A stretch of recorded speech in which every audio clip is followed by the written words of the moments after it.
Hello and welcome to News Morning here on Newday on TV3. My name is Beatrice Edu. Coming up in the next few minutes. Minister for Energy and Green Transition, Dr. John Abdullahi Jinapor says contingency strategies are being reviewed to minimize adverse effects from ongoing geopolitical tensions in the Middle East.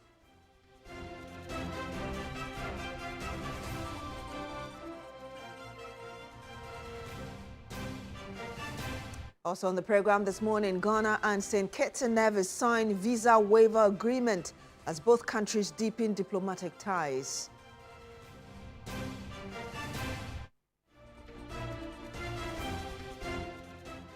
And much later on the program, government reiterates commitment to complete all abandoned housing projects to improve access to affordable homes.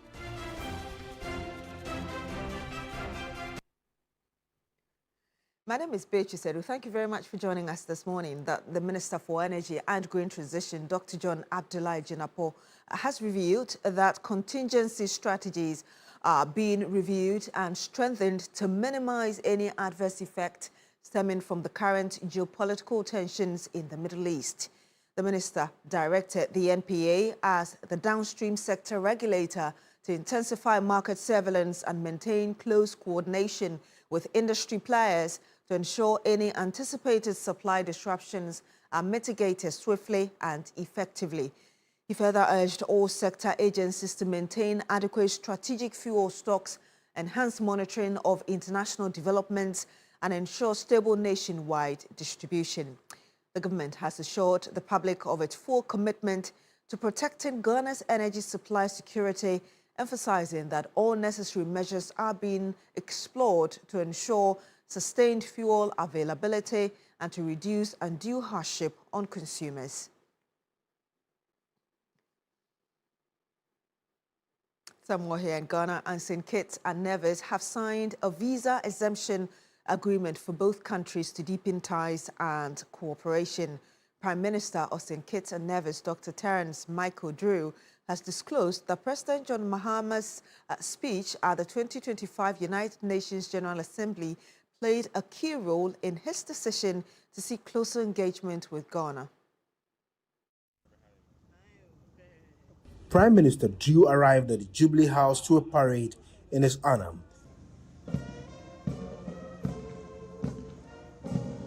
The two leaders, after exchanging the pleasantries, walked into bilateral discussions. The focus of the two leaders was cooperation in areas of health, tourism, education, and cultural exchange. For President Mahama, the visit by Prime Minister Drew reinforces his deliberate effort of a South-South cooperation. Today, there are some who seek for more neo-colonial structures that have held back the growth and the aspirations of our people.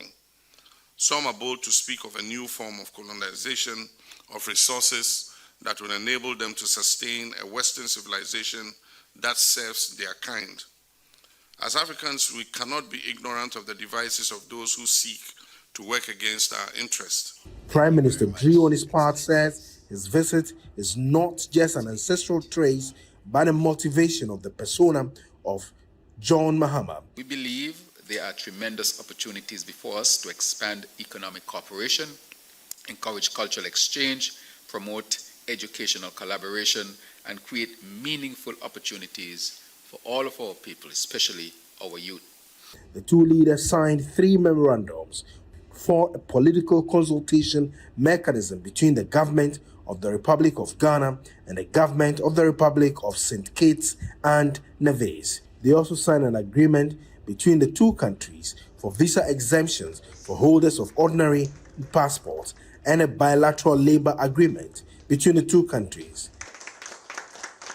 President Mahama later held a luncheon in honor of the visiting Prime Minister. Distinguished guests, I'm pleased to announce that Ghana and St. Kitts and Nevis have agreed to extend our 2018 visa waiver agreement.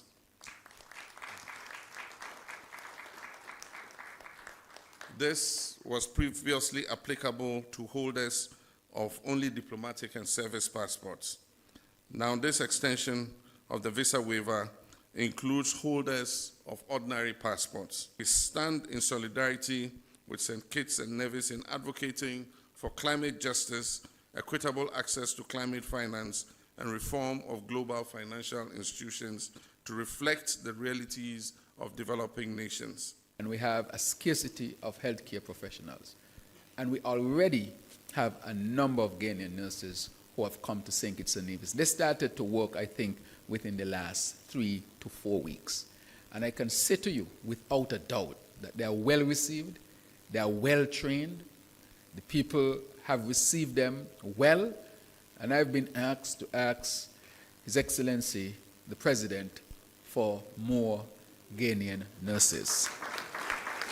Prime Minister Drew is in the country for a 3-day visit and will be attending Ghana's 69th independence celebrations. Which has become very famous now as a symbol of our culture.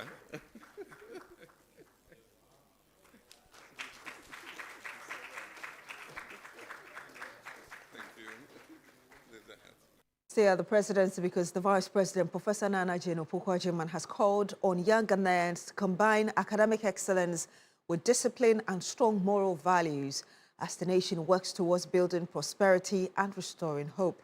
Speaking at the President's Independence Day Awards ceremony in Accra, the Vice President congratulated the 51 award-winning students and described the achievement as a source of pride to their families, schools, and the nation. The Vice President, Professor Nana Jane, said the theme of the celebration, Building Prosperity, Restoring Hope, is a collective call to action. She expressed concern over what she described as troubling developments in some schools, including examination malpractices, vandalism, and increasing disrespect toward school authorities. Only a small percentage of our youth engage in these behaviors. However, they risk undermining national progress and sending the wrong signals about the Ghana we want. We will support schools in reinforcing guidance and counseling systems and ensuring that disciplinary measures remain firm, fair, and respectful of children's rights and dignity. The Vice President said the Ministry of Education, through the Ghana Education Service, is working with key stakeholders to strengthen discipline and value-based education in schools. The Ghana Education Service will review existing school discipline frameworks in consultation with parents, teachers, and educational resource persons to address misconduct early and prevent escalation. Prosperity is not built by infrastructure and policies alone. It is also built by law-abiding students and citizens who understand that personal conduct has national repercussions. The Vice President urged the award winners to stay focused, choose their friends carefully, and respect school rules. She commended the Ministry of Education, the Ghana Education Service, and Nestle Ghana Limited for sustaining the awards scheme and nurturing academic talents nationwide. The Deputy Minister of Education, Dr. Clement Apak, reaffirmed government's commitment to promoting inclusive and quality education. The President's Independence Awards remain a key highlight of Ghana's independence celebrations, serving as a platform to reward academic excellence and inspire students nationwide to strive for success. Now, the Civil and Local Government Staff Association, CLOGSAC, has strongly rejected a key recommendation by the Constitution Review Committee to make the Comptroller and Accountant General's Department an independent body. The association says such a move would undermine and weaken the supervisory authority of the Ministry of Finance, which currently oversees the Comptroller and Accountant General's Department. The Constitution Review Committee has recommended that the government make the Comptroller and Accountant General's Department an independent body. According to the committee, the move would enhance efficiency and effectiveness in public financial management. However, the Civil and Local Government Staff Association, CLOGSAC, has opposed the recommendation. At a news conference in Accra, the association argued that granting the department independence would weaken the supervisory role of the Ministry of Finance, which currently oversees its operations. Executive Secretary Isaac Bampoado instead endorsed a proposal for Parliament to exercise stronger oversight responsibility over the Controller and Accountant General to ensure improved performance and accountability. He also proposed the establishment of Fiscal Responsibility Council to further strengthen financial discipline and oversight. What Ghana requires is not an independent Controller and Accountant General that could create bureaucratic hurdles for the smooth operation of the Ministry of Finance. Rather, Ghana requires an independent Fiscal Responsibility Council that would ensure accountability of both the Finance Ministry and the Controller and Accountant General in public financial management. The Constitutional Review Committee has additionally recommended that the Council of State be given the authority to nominate and vet candidates for the position of Head of Civil Service. But Isaac Bampoado swiftly rejected that proposal, suggesting instead that the President should not be involved in the appointment of the Head of Civil Service. The power to appoint persons to hold or act in an office in the public service shall vest in the President acting in accordance with the binding nominations of the Governing Council of the service concerned, given in consultation with the Public Service Commission. Meanwhile, a lecturer at the University of Ghana Business School, Dr. Daniel Apia, has backed calls against making the Controller and Accountant General's Department an independent body. We are strongly in favor of, one, maintaining the Controller and Accountant General's Department within as a department of the Ministry of Finance, and second, the Independent Fiscal Council that both MPs across NPP, NDC MPs have recommended that it should be created, and for which the committee also strongly support that it should be created. Yes, we need it, but we do not think that it should be created through an act of Parliament. It should be put within the Constitution. Some politics here, and NDC Kpandai parliamentary candidate Daniel Insala-Wakpal has filed a judicial review challenging the Supreme Court's decision which quashed the Tamale High Court ruling on the elections. The motion on notice filed by lawyers of Wakpal cite miscarriage of justice and constitutional misinterpretation by the bench that delivered the judgment. As part of the release, the NDC parliamentary candidate is seeking an order affirming the judgment and orders of the Tamale High Court presided over by Justice Emmanuel Bat-Planchbrew and an order directing the Electoral Commission to rerun the parliamentary election in the Kpandai constituency.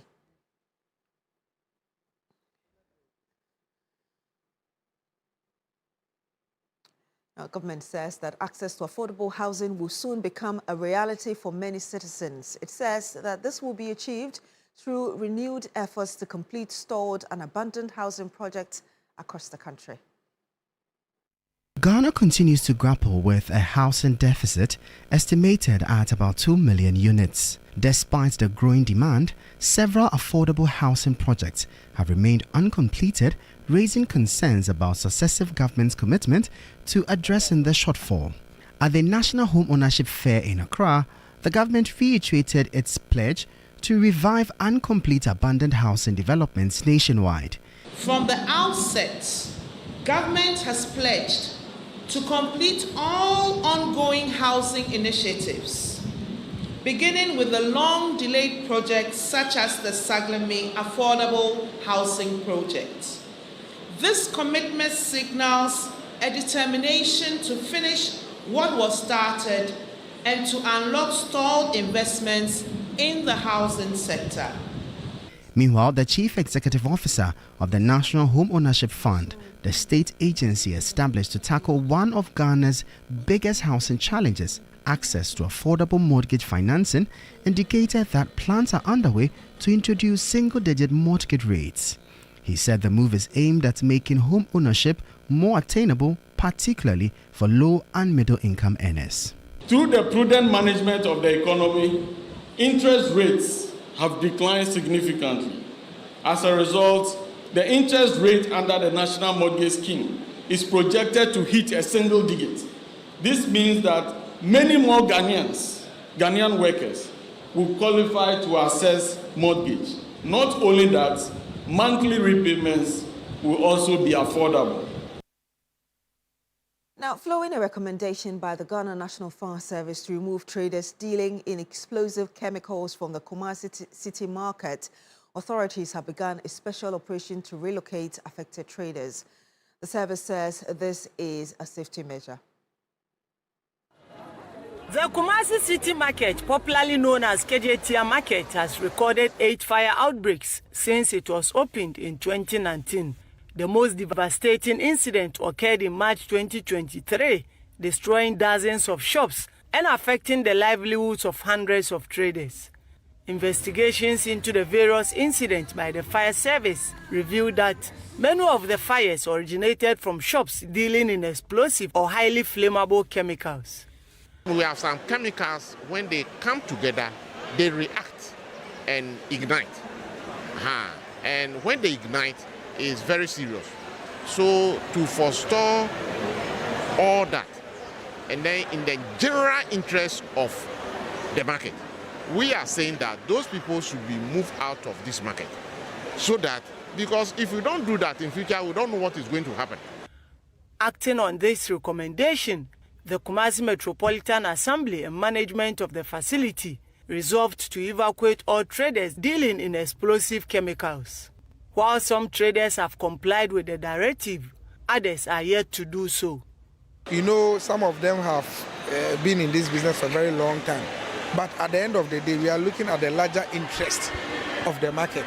It will be proper to relocate them to save the thousands of people. So we have given them up to Friday to remove every chemical that is hazardous to our livelihoods in this facility. Items removed during a special operation exercise include soda, carbide, and other substances that can easily ignite or explode when exposed to excessive heat. Authorities say the decision is aimed at safeguarding lives, property, and investment following the significant losses recorded in previous fire incidents. The leadership of the Traders Union support the initiative of the mayor and the management by evacuating the combustible products that our colleague traders sell in the market. In that, for about the 8 fire outbreaks that we have experienced in the market, almost all of them emanated from these shops. So we cannot sacrifice the safety of the masses to the benefit of these less than 30 people who sell these products. So we support the initiative. The mayor of Kumasi, Richard Ofori Ajiman Buedi, described the action as necessary to prevent recurring disasters at the market. He directed all affected traders to submit their names to enable authorities determine the actual number of operators and facilitate arrangements to relocate them to designated shops at the racecourse within 4 weeks. The minority leader, Alexander Penyomarkin, has apologized to the Interior Minister and withdrawn claims he made about the ongoing recruitment into the security services. A day after he was referred to the Privileges Committee, the First Deputy Speaker has ordered that all the remarks Penyomarkin made and the complaint by Interior Minister should be expunged from parliamentary records.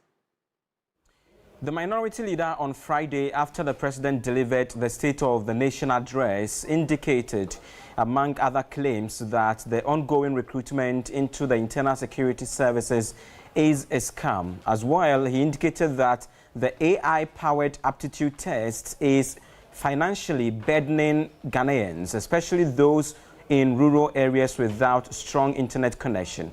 The Interior Minister on Tuesday cited him for contempt, after which he was referred to the Privileges Committee. But he has apologized and withdrawn those comments.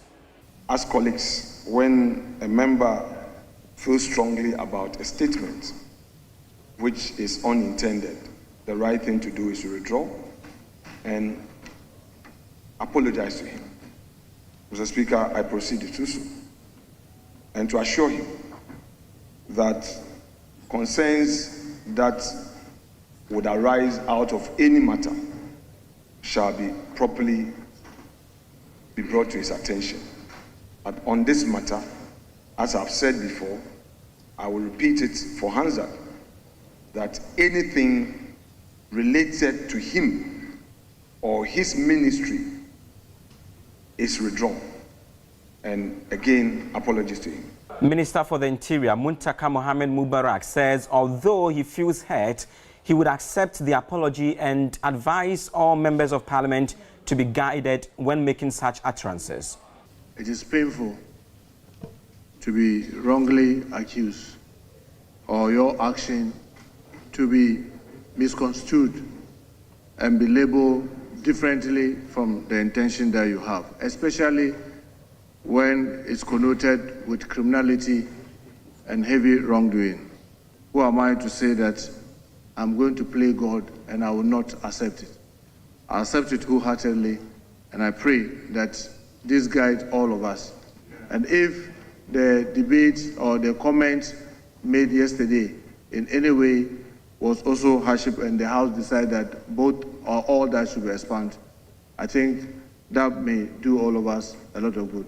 Consequentially, the First Deputy Speaker, Bernard Ahiafo, has dropped the referral of the Minority Leader to the Privileges Committee and also directed that the said comment he made be expunged from parliamentary records. This also includes the complaint made by the Interior Minister, which yielded in the referral of the Minority Leader to the Privileges Committee.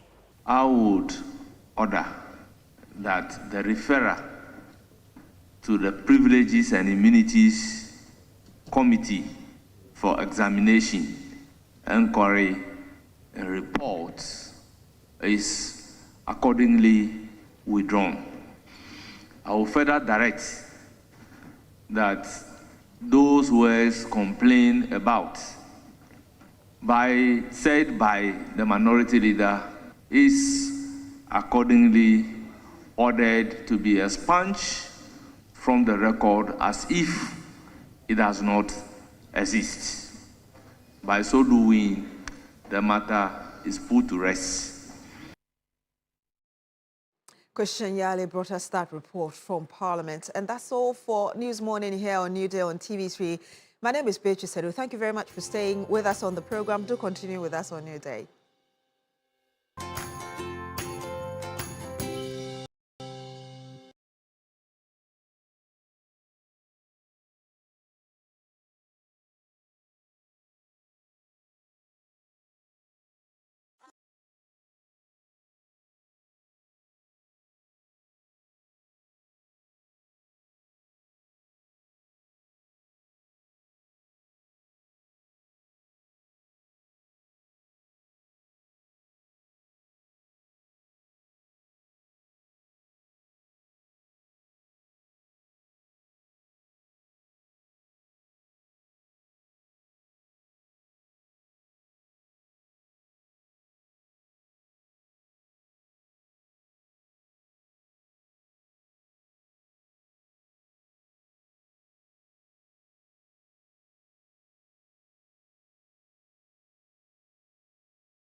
It's time to explore Ghana again. From 19th to 22nd March, join the Ghana Month Expedition. 3 regions, 4 days. Eastern, Ashanti, Central. We kick it off in Eastern region. Chocolate experiences, fresh farm fruits, Safari Valley lunch with zebras and exotic animals, Bonsu Eco Park for canopy walks and ziplining, and then party at the Rock City Hotel. Ashanti takes over. Bonre Kente Museum, Kumasi Museum, Comfort Noche Source Site, Lake Bosumtri for hiking adventures and sleepover at Rich Condos. Central brings the history. Asing Manso, Cape Coast Castle, plus lunch by the coast. Then a Crown Resort vacation, quad biking, horse riding, water adventures. All this for 6,500 Ghana cedis single, 5,500 Ghana cedis shared rooms, and 10,500 Ghana cedis couple. You're interested, right? Call now 0531 100927 or 0247 120 633. Ghana Month Expedition,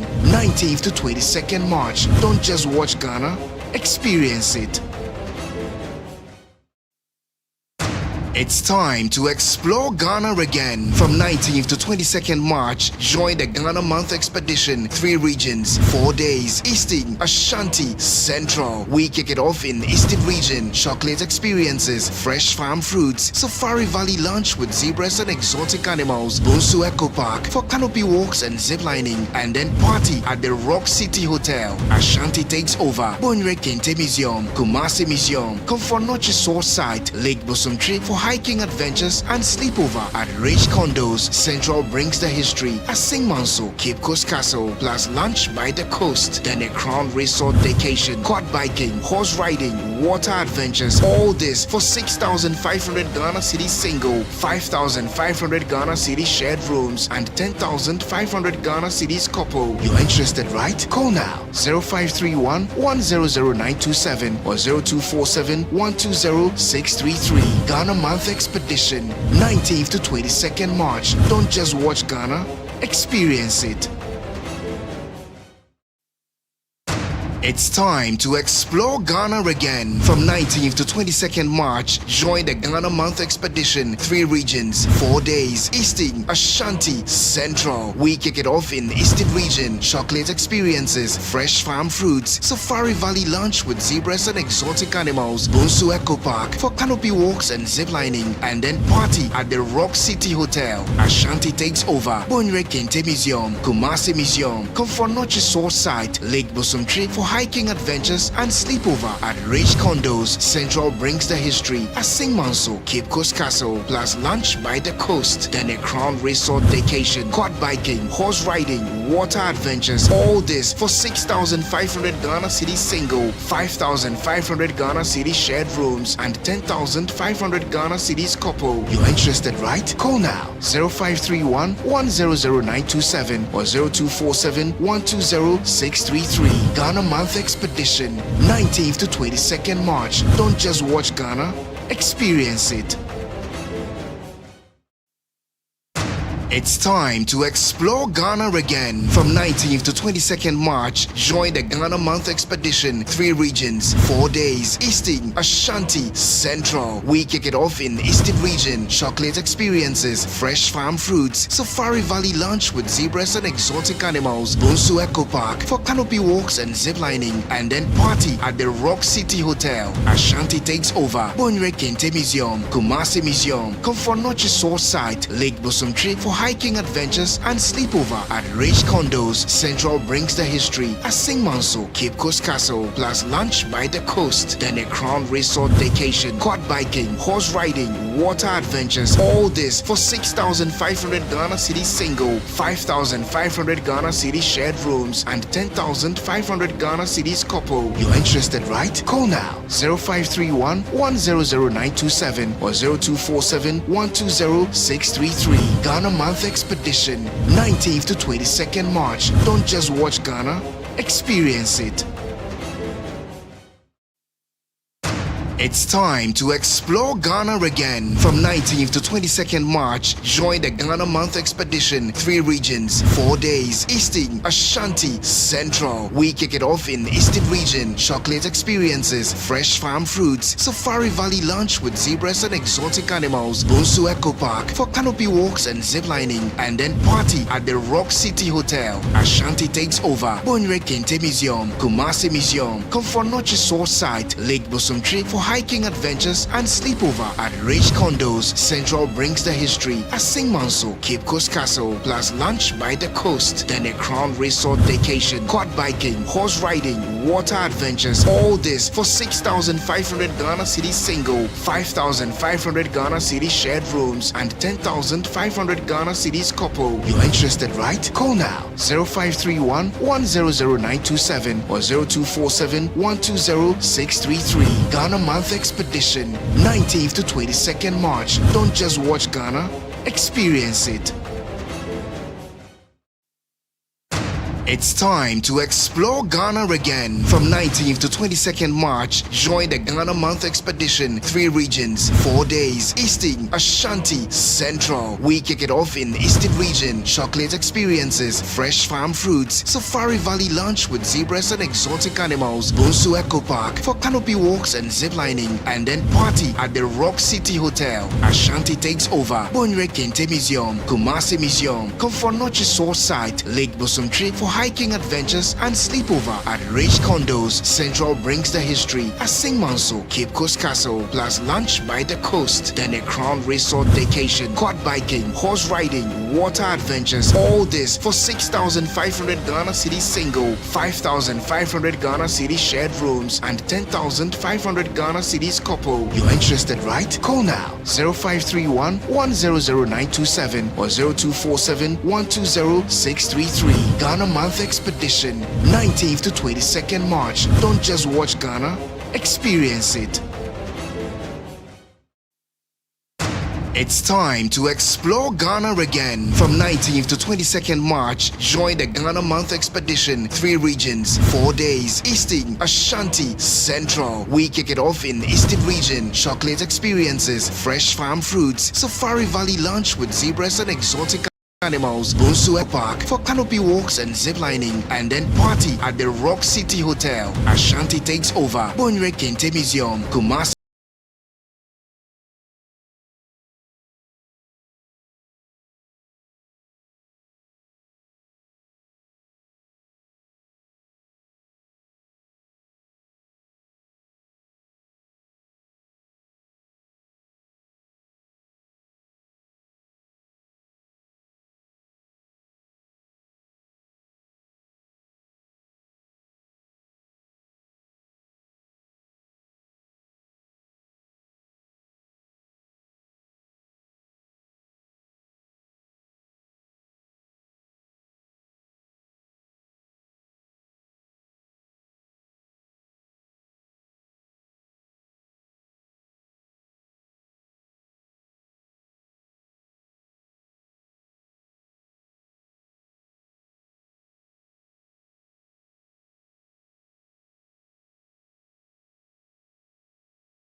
clothes or foreign clothes, they always represented Ghana full circle, 360, and it was always beautiful to watch. So happy Heritage Month, happy New Month, happy Ghana Month to all of you. Today is what, 5th of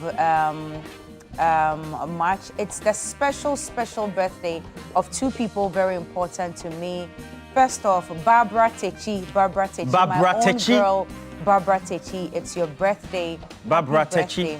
And then to your very good friend, Stoneboy. Hey, Stoneboy. Setakla. It's Stoneboy's birthday. Dualagba. Yeah. Charlie, happy birthday to you, Stoneboy. He's having the concert in Ho today. Yeah. Torture. Yes. The torture. Is it today? Yes, the torture experience. And tomorrow is the holiday. Yes. Hey, I hope people go enjoy you. It's a big day. We all have to converge. I wish I had the time. It's a big day in Ho today. So good morning to what would they be doing in Ho? Entire team. What would they be doing it in Ho? At the stadium. Wow. The whole stadium. Big. Yes, the big whole concert. stadium. That's where they're having Torture. Yes, so the Stoneboy, happy birthday. Hey, then this evening will be popping. Yeah, it will be. Charlie. Sky Plus will be full, Serene will be full, Stevens will be full.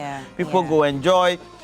And thank you for joining us for the show. It's always exciting to bring you. It's actually day 4 of Ghana month, right? We launched it on Monday. Day 4 in that regard. But the whole of March itself is declared Ghana month as well. So let me say good morning to you, Director General of Operations for the Ghana Police Service, COP Emmanuel Te Kujo. And high commendations to you, COP Emmanuel Te Kujo, Director General for the Ghana Police Service. Your security and personnel deployment for the Ayawaso East election was just top-notch.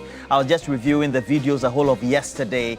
And COP Emmanuel Te Kujo, Director of Operations, Ghana Police Service, Charlie, the deployment alone, and for us to have an election in Ayawaso East, and it was as smooth as it could ever be.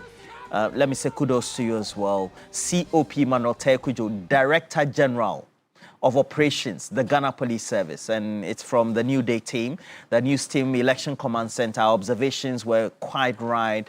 And we checked with all the optics and the individuals within the community who are opinion leaders when it comes to Ayawaso East. And for the by-election, your monitoring of ongoing activities there was just top-notch with your personnel on ground, you managing them, COP Emmanuel Te Kujo, great work you did as Director General for Police Operations. Let me say good morning to everybody else, including, of course, Godwin Tamaklo, who is the Group Chief Executive for the RAID Group. The RAID Group.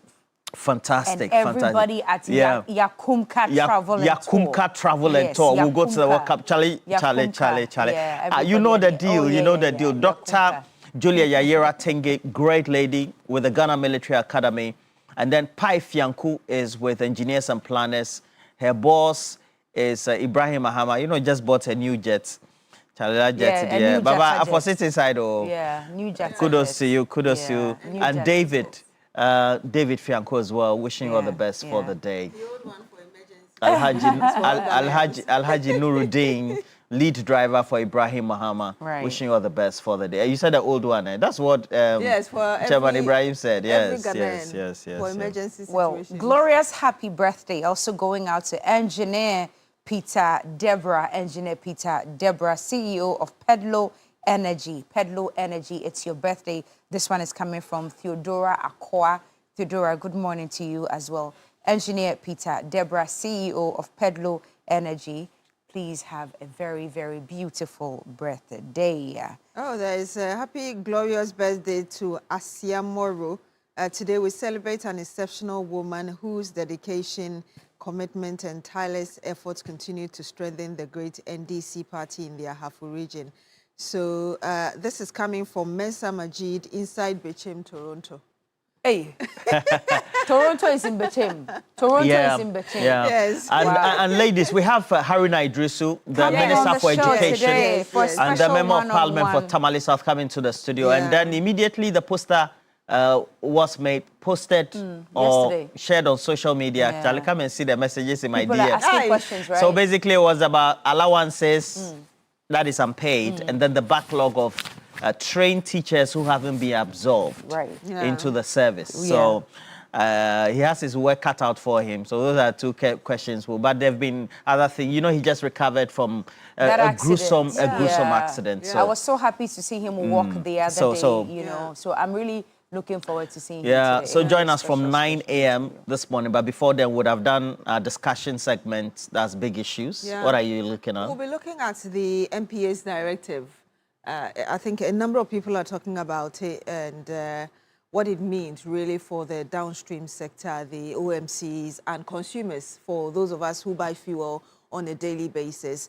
And of course, the minority leader in Parliament as well, Apenyo Marking, now apologizing to Muntaka. What was that? So you know I've seen that thing. That thing has been flashing. Yeah. I mean, well, Muntaka was actually upset that the minority leader used the State of the Nation address on Friday to address that issue. To address the issue of recruitment into the security services. He says that everything ongoing looked like a scam to him. He didn't even say it looked like, he said it was a scam. But the thing was online, then but he said it was a scam. Because hitherto we had not been hearing of recruitment. He said it was a scam and that it must be looked into. So that's what he's apologizing for. Yeah, that's what he's apologizing for. So he was impugning some level of criminality. Yes. And he was referred to the Privileges Committee for the matter to be looked into. But yesterday, he ate his very humble pie. Charlie, this one, there's some few minutes later. Yeah, a few minutes later. I mean, I find it interesting because... So a few minutes later.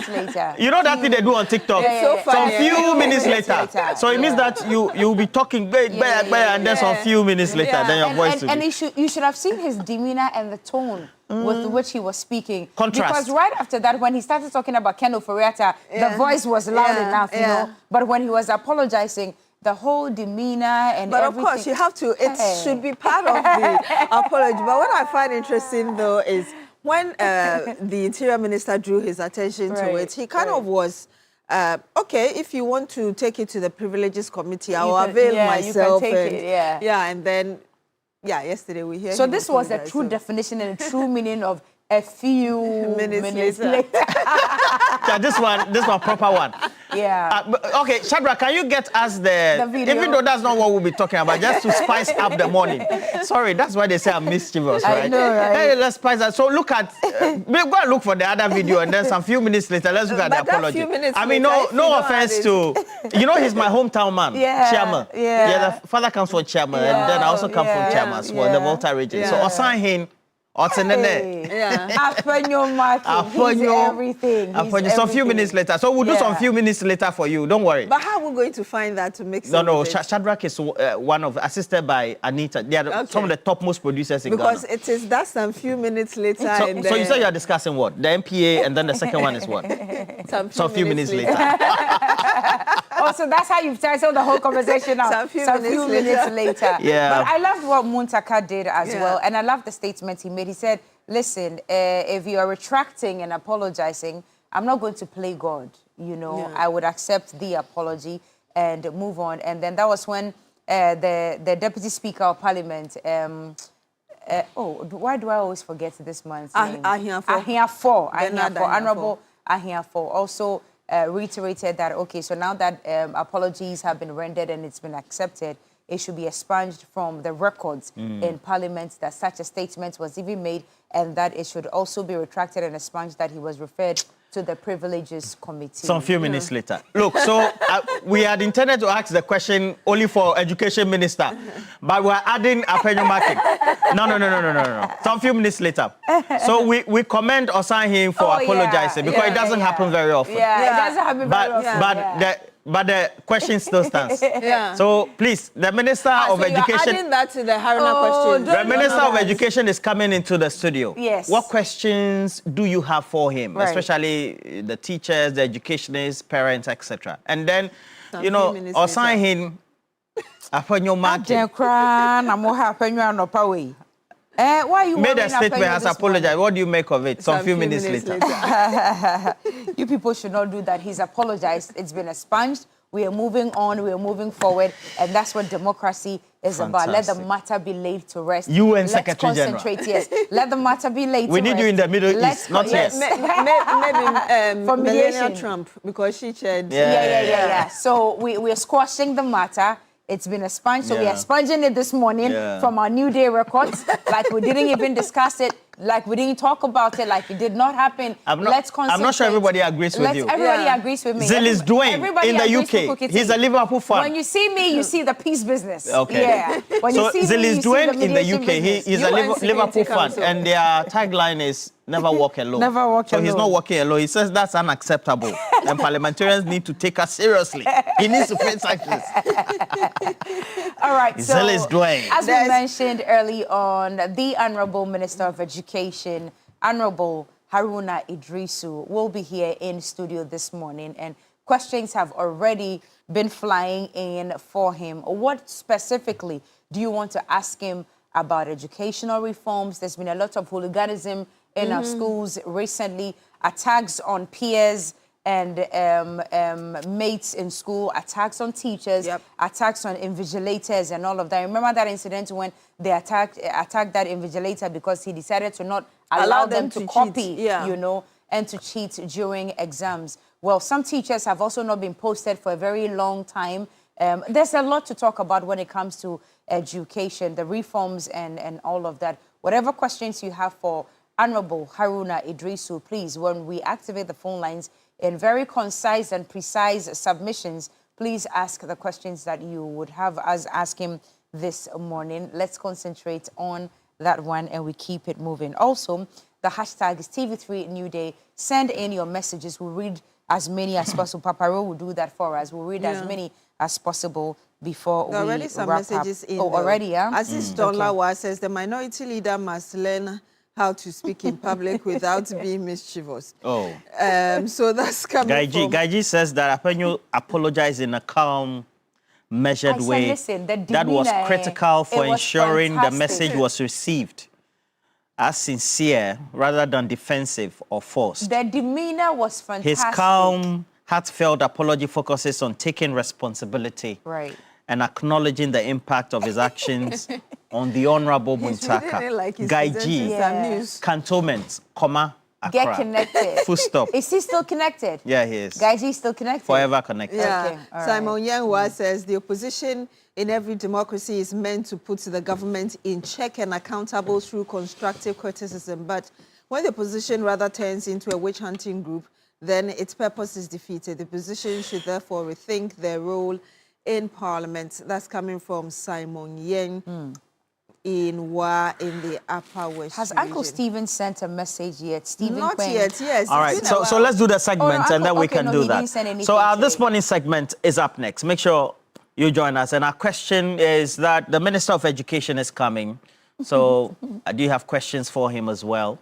Then you add to the part about Osahin Apenyo Marking, the minority leader, what he said, and then subsequently apologizing because of the recruitment that is being supervised by the Interior Ministry, led by Muntaka Mubarak, the Honourable Minister. Roland, listen to Aziz Donla. He says, Apenyo, they rush too much. The few minutes, dear, it's meant for him.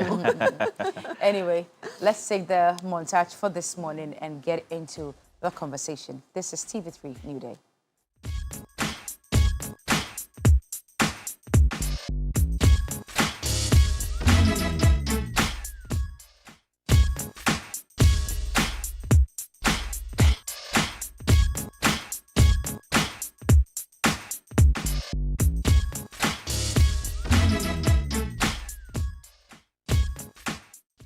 And even before he decided to be the first to call us this morning, he had already sent a message to me saying that they will not accept Debbie Alaji Binu Yerubunshili. Says he's not accepting the apology from Apenyo Marking. Alaji, good morning. Keep your conversation and your submission. No, before you start, keep it very short. You are not greeting nobody this morning. You are not saying hello to anybody. Go straight to the matter because you and I are not married anymore. Yes. Majina says to tell you, yeah, we are not married anymore. So just go straight to the point. Why? Why saying? Why saying? What do you mean what happened? Ever since you've been married for the last 5 years, you removed chop money before. Just exercise this, okay? After 5 years, I should still exercise patience. Oh, look at me. How are you? I'm not well, Alaji. All is not well. This is me drinking tea, puplu. Tea. Do you know tea, puplu?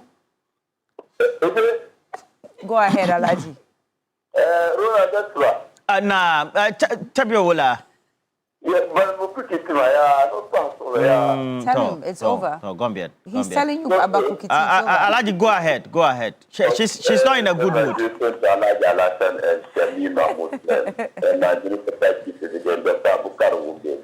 And Honorable Samuel Oposo Ampopo, for my dama, the best dama we never have in NBC.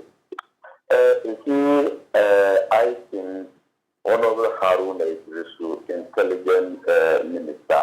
I think he can speak well and concerned about attack for the teachers in the schools, and he know how to handle that. But I have questions to Honorable Haruna. That one is not part for the program, the topic. Okay, so what do you want to ask? Kudul route. We need to talk about the Kudul route in this constituency. But you know something? This disrespectful person, Afonyo Mati, it doesn't respect. It will not accept that sort of apology. Why Afonyo alone? And saying something which is not true. You are leader of the parliament, Marcos minority leader, and you are not coming out to say something which is not true. Well, Alaji, sorry, it's not in your place to not accept the apology. It's been accepted already by the Interior Minister, Honorable Muntaka Mubarak. So, and it's been squashed. Muntaka Mubarak also still doing that. Because when I listen to him in Parliament, I am not happy at all. Okay. Because each and any person who comes and makes one allegation, and that person's apology is not to accept. We don't want that. Well, so we don't let our homeland and Amen. Thank you for calling. It's been accepted already, so nothing much we can do about it. Ayurakwa Ayoperi says, great work from the NDC side of Parliament. Keep bringing the MPP to strict proof anytime they tell a lie. This is exactly what they did, which brought them to power in 2016.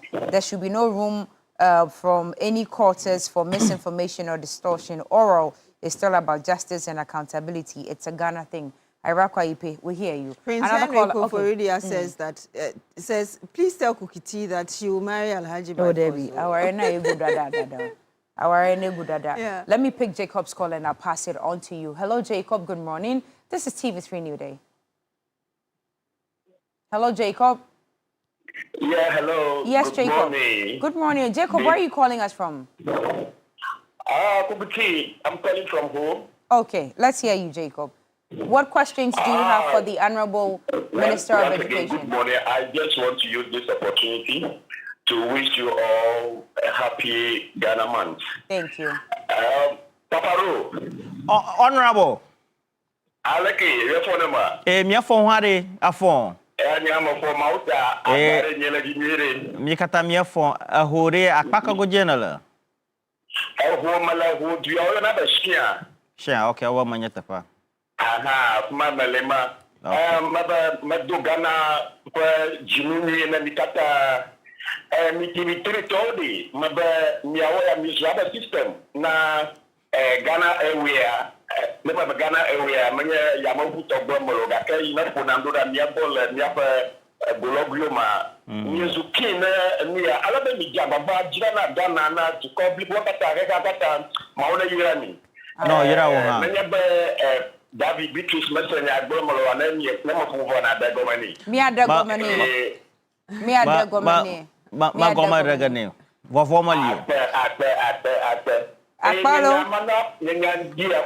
Okay, let me switch down. Okay. So I just want to comment on Papa Rose, Paddy Markin's demeanor in the chamber yesterday. You know, there is a saying that to err is human, but to forgive is divine. And that is what has actually took place in Parliament yesterday. You know, when you study him, you realize that you think he is a harsh type. But anytime there is a need for him to apologize for something that he has done wrong, he doesn't shy from it. He will come forward and then apologize. So I think that is something that our leaders in this country should learn. And then be ready to eat their humble pie when the need arises. So I salute him for what he did yesterday. And I also salute the Interior Minister for actually saying that you will not play the God factor, but you will rather be the human as he is, to forgive him. Okay. And I salute our leaders for this. So thank you so much. Bojirang. And then the Education Minister. Question that Kamala show for Haruna Idrisua. Hello. Nyabia Kamala show for Haruna Idrisua. Education Minister. Merakwe. Amo Dogozan, le dikoyame o de school be awasu nufiala awasu nufiala Dogozan le dikoyame o mo podo. Merakwe. No ajagba no wa do cho amo kokore domanchi. Alaba wa nyape school vie pe adao alo bevu wo bo. Okay. Alaba wa nabe the bio wa jama bubu elevation tonto nyape school vie ni to apparently I'm a teacher myself. The indiscipline among our students in this country is becoming too much. Yeah. So he should tackle it. It is just becoming too much. Okay. Thank you very much. Thank you. I love this caller. He's a very versatile human being. I love the accent. Yeah, I love him. He spoke away and he spoke it like 360, full circle, 100%. Well, he says to tell you that if you didn't understand what he said, what he said was TV3, when it comes to the media space, we are first in news, best in entertainment. Okay. We are numero uno. Nobody comes close to us. And then he switched, of course, he spoke English, and then he said everything in English. And then when he was leaving, we asked him if he didn't have any questions for Haruna Idris. Yes, and he says he's a teacher. Yes, he says he's a teacher himself, and he wants him to answer questions about hooliganism in our schools, and then indiscipline as well. I mean, hooliganism, indiscipline, all of that. I love him. I love the accent. And I love the fact that he wasn't calling from the north. Yeah. It just reminds me of the first time I was in the Volta region. I just wanted to learn the language like I was just speaking everything. It's lovely. Someone has already sent a message. It says, Honorable Haruna Idrisu's submissions are always top-notch, excellent, brilliant, and informative. Kindly ask the minister, when will the portal for new recruits teachers to be opened for the general public? Okay. So that's his question. This one is coming from Sherry Giovanni. If we have another caller, we'll take the call. But in the meantime, Sherry Giovanni says that please ask the following question. When is his outfit going to implement the rural area allowances for teachers? It should be precise and exact. What's his office doing to curb or stop gangsterism and hooliganism in our SHS? Okay, so that's what the other caller or the previous caller did say. As for the minority leader, he's demonstrated that he's truly an honorable man. He isn't like some who, even at hindsight, will refuse to apologize when they verbally assault elders such as former President Akufo-Addo, the former CJ, Madam Gertrude Tokonu, electoral commissioners, among others. I've learned something precious from his actions. And it's a good morning to Dr. Yausa Kwadia Ajimai of University of Cape Coast, Sherry Giovanni. And Pete Tenge, good morning to you, says his question is very simple. My daughter is in senior high school too. Why are the schools not giving parent terminal reports? Delays of reports, dear. It'll be easier. We'll pose those questions. From Wale Wale joins us on the line. Good morning to you, Seidu. Thank you so much for joining us. Please tell us. Good morning to you, Beatrice. Good morning to Rhoda and Cookie. Indeed. Morning. Yes, good morning to you. The minority leader retracting and apologizing shows that he's truly a leader. It shows a sense of maturity in him. It is clear whosoever is going to make such reckless comment to be cautious before making such comment. But I commend him for retracting and apologizing. To the education minister, there are so many infractions regarding pay these days. You validate your staff only for the month to end, and they will go to the bank and they will not be paid. And when you ask questions, the IPPD coordinators in the various offices have no answer to you, which is worrying. They should look onto that. Thank you. Thank you so much for calling us and for sharing those views. And of course, your questions as well are with us. We do have Israel from Kumasi in the Ashanti region. Good morning to you, Israel. Thank you so much for joining us this morning. Good morning. Yes, we can hear you. Please go ahead with your submissions. Good. Please, this is my first time of calling to your program. Oh, what's his name? Lovely Israel. Lebanon. I've been looking forward for this platform to register our displeasure, and I know TV3 is the voice for the voiceless. Right. There is this ongoing in the teaching fraternity for quite some time now. You look at it, the minister's attention has not been drawn to it. Teachers, the policy now is every teacher in Ghana is supposed to have a first degree, and of which the system has encouraged all teachers to work for their first degree. Teachers have gone on study leave. Teachers who have also done postgraduate programs to be upgraded. As are now 2021, 2022, 2023, 2024, 2025. Teachers who went on sandwich programs and they have gone for their first degree. They were supposed to be placed on their appropriate principal of education, principal superintendent. They have not been placed on the skill now. Please, last month, for instance, many of those individuals, their salaries have been blocked. And as I'm talking to you now, my wife happens to be one of the victims of this incident. You people are spending much to make sure that the welfare of teachers are being catered for. You've been training us for mental health issues, but your actions and inactions are putting us in that same situation. How should we be able to deliver in the classroom if our welfare are not being catered for? The teacher unions are being silent on this. What is happening? Please, TV3, I want to get the results today on this matter. We will be very glad.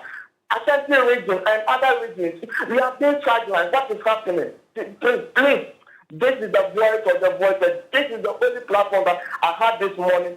TV3, let me get results on this issue. Thank you. Thank you so much, Israel. And we're happy that he was able to get through to us and share these concerns as well. The Education Minister will certainly hear about this and obviously take steps towards addressing them. I think we do have John on the line with us as well. Abumbila John. Yes. Abumbila John. Good morning to you, sir. Hello. Yes, sir. We can hear you. Good morning to you. Good morning to Sister Beatrice, and good morning to Sister Kukuti, and good morning to Papa Rose. Good morning, sir. I'm calling from Kusaf Boko. Okay. How is Boko this morning? Boko is cool. Great. With the to the Minister of Education, you know, if you agree with me, a student who qualifies properly to enter into senior SS, senior high secondary school, would never misbehave. So with that, you know, I would like to plead to him that he should bring the aggregate, the entry point, like previously we were using aggregates to 30 or 35 to enter into senior high. Any student who qualifies to enter any of the senior secondary schools know what they are doing, know what they are going to do, know they agree with the discipline, they agree with the teachers, they agree with the parents. But if you take a hooliganism student who would get 40, get 50, get 60, and push them there, it is wrong. Though, what you call free access was there. And the free access, the implementation of it was wrong. They should have set a certain number of grades for them to enter. That has caused all these things. Hello? Yes, we can hear you. Thank you so much. Thank you for... To the minority leader. He has behaved maturely. He has behaved maturely. This is what has made the children to also learn what is really happening in Parliament. So, my greeting to all of you and to the overlord of Osao and Otumpo Otetutu and to the president at large. May God bless you all. God bless you too, sir. Thank you, John Isaiah Bimbola. Yes, thank you so much. We do have Felix joining us on the line as well from the Northern region. Good morning to you, Felix. Thank you as well for joining us on the program. Hello? Otherwise, let's do some messages. Okay. Rolly? Yeah, so I have a couple of messages. Let me just quickly go through. And this one also appropriately is, Kwesi Mensah is in Albany, New York, says that he used very strong words. A big man will be exposed. That's what he said. You guys should play back the video. Please, play back now. He said a strong word in Parliament after Sunam.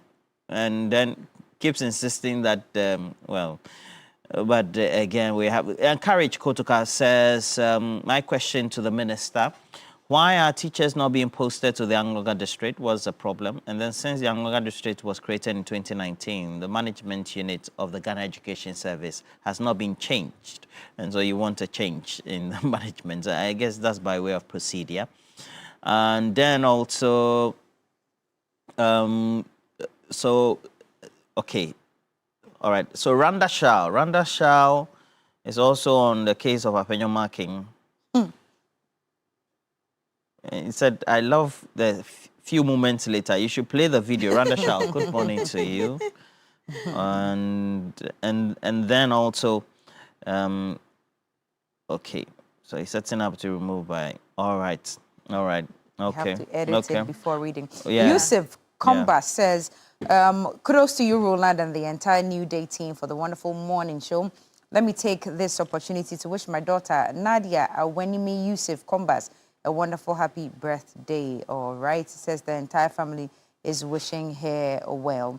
And Education in Ghana, that's the name on the Facebook account. And it says, kindly ask the minister when teacher recruitment will begin this year. He promised to recruit 50,000 teachers and 10,000 teachers last year, but it did not happen. We need a specific date. So, Rolly, keep that in mind. Yeah, I think this is the second time somebody is asking. Yeah, so about the 50,000 teacher recruitment from last year. If it were an ordinary Ghanaian, they will be saying defamation. He should face whatever charges. He slapped a police officer and went scot-free. Aite Kwame sent in that one. That matter is squashed already, honey. And another one says, Apenyo marking is completely out of order. This gentleman should have never been a leader. Well, I won't read that. We've gone past that.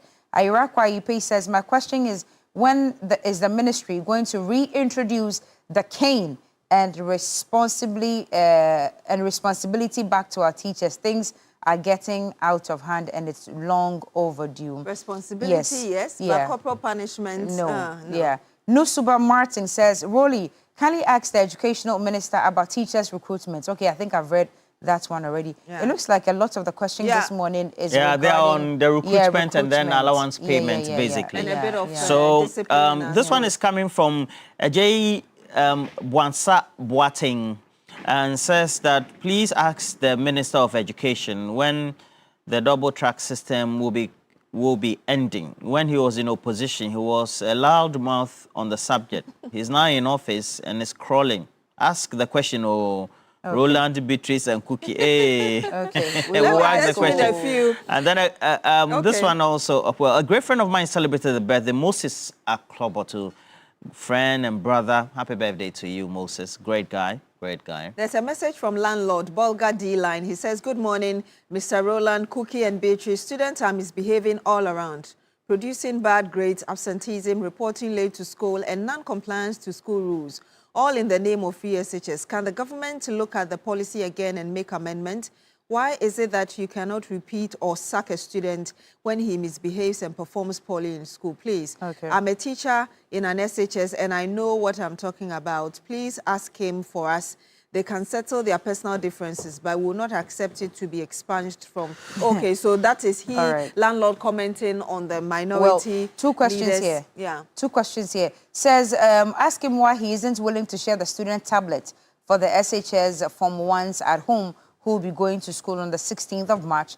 And then another one says, please, I want you to ask the minister when they are going to pay the transfer grants. Grant. And then there are plenty.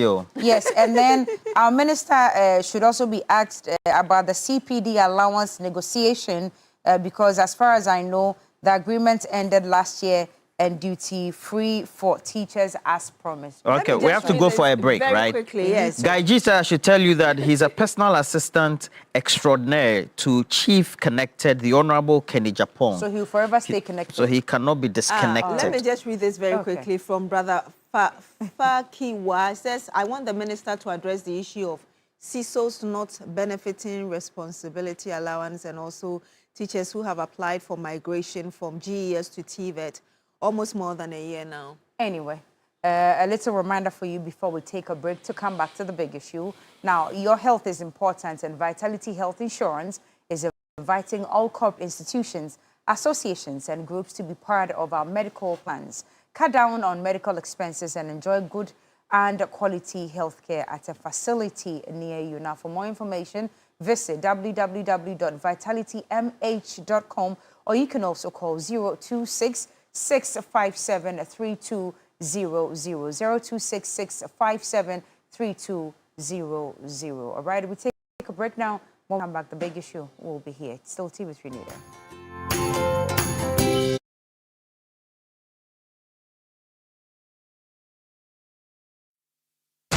It's time to explore Ghana again. From 19th to 22nd March, join the Ghana Month Expedition. 3 regions, 4 days. Eastern, Ashanti, Central. We kick it off in the Eastern region. Chocolate experiences, fresh farm fruits, Safari Valley lunch with zebras and exotic animals, Bonsu Eco Park for canopy walks and ziplining, and then party at the Rock City Hotel. Ashanti takes over. Bonre Kente Museum, Kumasi Museum, Komfornochi Source Site, Lake Bosomtri for hiking adventures and sleepover at Rich Condos. Central brings the history at Singmanso, Cape Coast Castle, plus lunch by the coast. Then a Crown Resort vacation, quad biking, horse riding, water adventures. All this for 6,500 Ghana Cedi single, 5,500 Ghana Cedi shared rooms, and 10,500 Ghana Cedis couple. You're interested, right? Call now 0531 100927 or 0247 120 633. Ghana Month Expedition, 19th to 22nd March. Don't just watch Ghana,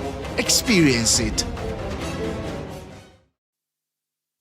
It's time to explore Ghana again. From 19th to 22nd March, join the Ghana Month Expedition. 3 regions, 4 days. Eastern, Ashanti, Central. We kick it off in the Eastern region. Chocolate experiences, fresh farm fruits, Safari Valley lunch with zebras and exotic animals, Bonsu Eco Park for canopy walks and ziplining, and then party at the Rock City Hotel. Ashanti takes over. Bonre Kente Museum, Kumasi Museum, Komfornochi Source Site, Lake Bosomtri for hiking adventures and sleepover at Rich Condos. Central brings the history at Singmanso, Cape Coast Castle, plus lunch by the coast. Then a Crown Resort vacation, quad biking, horse riding, water adventures. All this for 6,500 Ghana Cedi single, 5,500 Ghana Cedi shared rooms, and 10,500 Ghana Cedis couple. You're interested, right? Call now 0531 100927 or 0247 120 633. Ghana Month Expedition,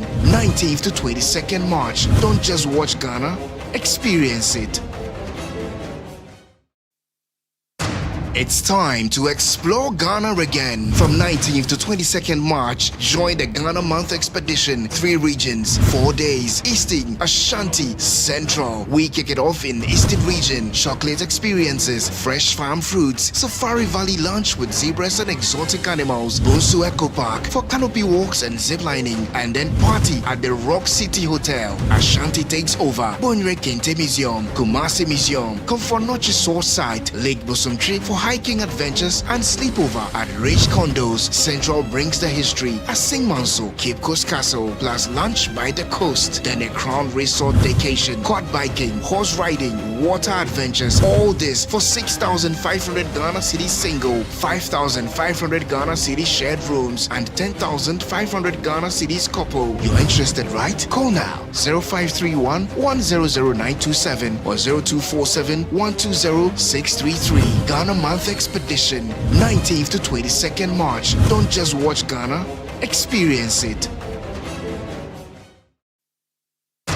It's time to explore Ghana again. From 19th to 22nd March, join the Ghana Month Expedition. 3 regions, 4 days. Eastern, Ashanti, Central. We kick it off in Eastern region. Chocolate experiences, fresh farm fruits, Safari Valley lunch with zebras and exotic animals, Bonsu Eco Park for canopy walks and ziplining, and then party at the Rock City Hotel. Ashanti takes over. Bonre Kente Museum, Kumasi Museum. Come for Noche Source Site, Lake Bosumtri for hiking adventures and sleepover at Rich Condos. Central brings the history at Sing Manso, Cape Coast Castle, plus lunch by the coast. Then a Crown Resort vacation, quad biking, horse riding, water adventures. All this for 6,500 Ghana Cedi single, 5,500 Ghana Cedi shared rooms, and 10,500 Ghana Cedis couple. You're interested, right? Call now 0531 100927 or 0247 120 633. Ghana Month Expedition, 19th to 22nd March. Don't just watch Ghana, experience it.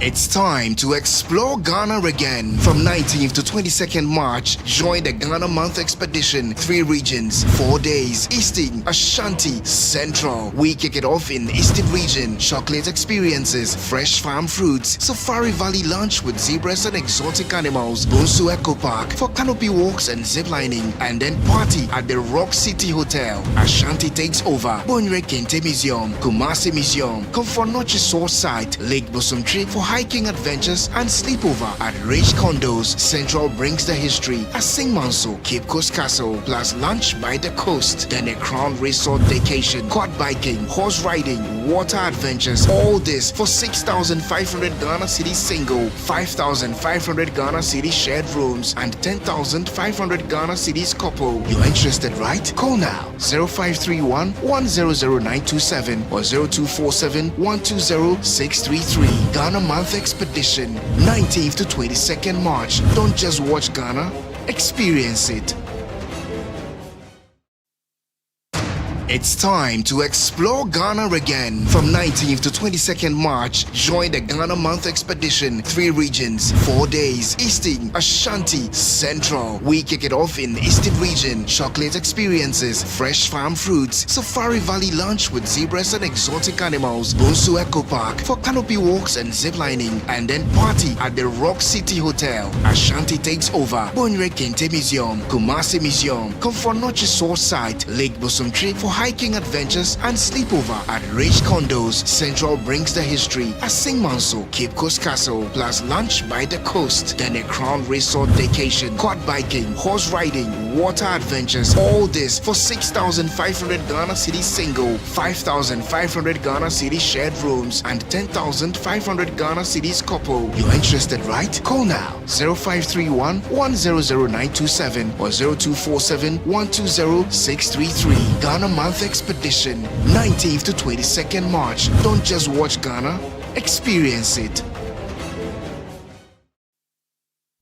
It's time to explore Ghana again. From 19th to 22nd March, join the Ghana Month Expedition. 3 regions, 4 days. Eastern, Ashanti, Central. We kick it off in Eastern region. Chocolate experiences, fresh farm fruits, Safari Valley lunch with zebras and exotic animals, Bonsu Eco Park for canopy walks and ziplining, and then party at the Rock City Hotel. Ashanti takes over. Bonre Kente Museum, Kumasi Museum, for Noche Source, Lake Bosumtree for hiking adventures and sleepover at Rich Condos. Central brings the history at Singmanso, Cape Coast Castle, plus lunch by the coast. Then a Crown Resort vacation, quad biking, horse riding, water adventures, all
And you're still here on Newday on TV3. My name is Beatrice. Welcome to the big issue. This morning, we're looking at the directive coming from the National Petroleum Authority to all OMCs and LPG MCs, following concerns raised by some critics, including former energy or power minister, that there is no uniformity of pricing across the OMCs in the country, and the impact that could have not just on consumers, but also on competition and also in regions across the country. And so the MPA has given that directive to them that by the 16th of March, there should be uniformity of pricing across all OMCs. So we'll be looking at that and the impact moving forward, really.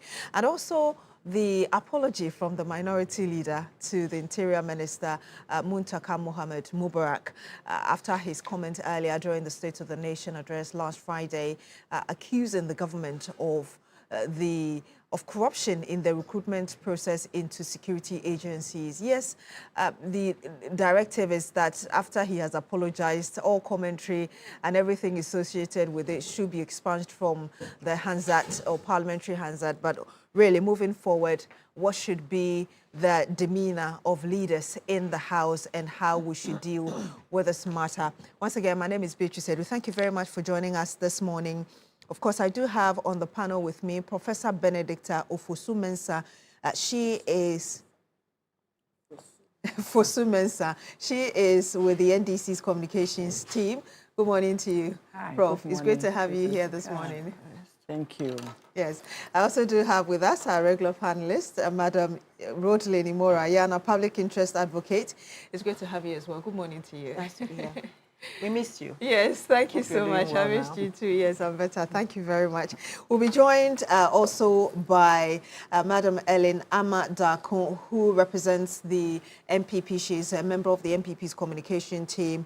Of course, we're talking about energy, and so we'll have Mr. Duncan Amwa, Executive Secretary, COPEC, join us via video call, as well as Emmanuel Kuting, who is a security analyst, going into really how do we ensure the depoliticization of recruitment into the security services and commentary around it. So once again, thank you very much for joining us on the program. Perhaps I should first get your thoughts on this directive, Prof, from MPA to the OMCs. I mean, a number of people, there are varied opinions regarding the impact this could have moving forward, particularly on consumers. Where do you stand on this directive coming from MPA? Okay, thank you very much, and good morning to our cherished viewers. Good morning to Auntie Rhoda. Good to see you this morning once again.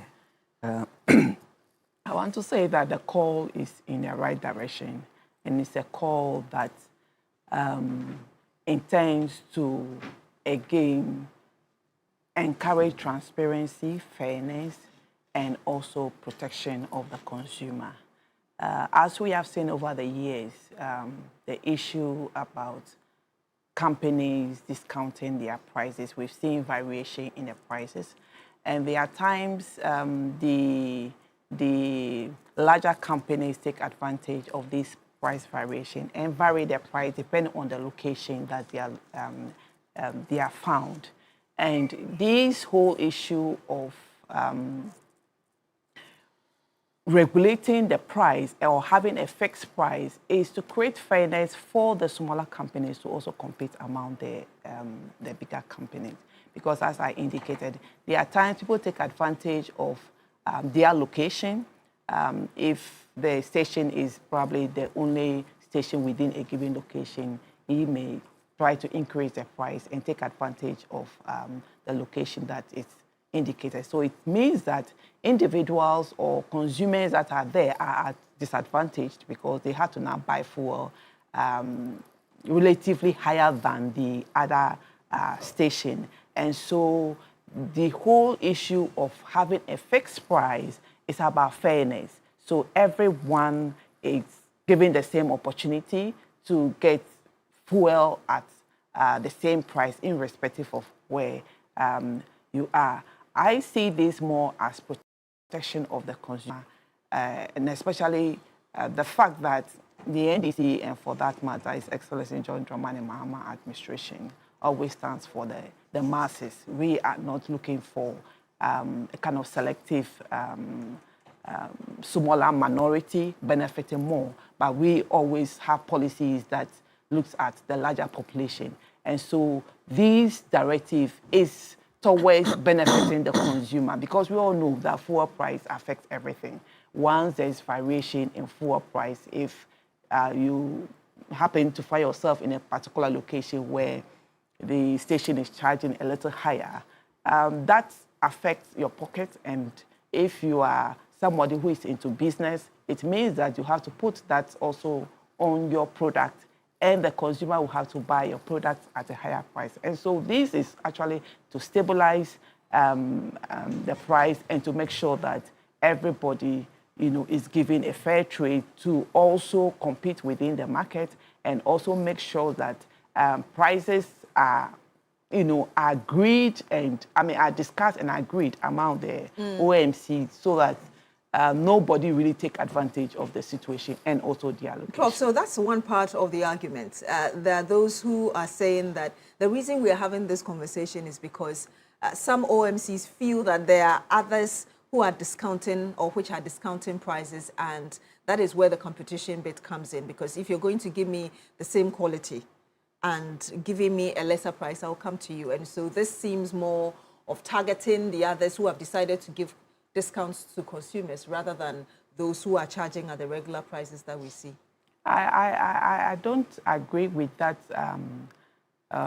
analogy that because some people are discounting and probably their quality is higher than others, and so they may be at a disadvantage. I don't think it's so.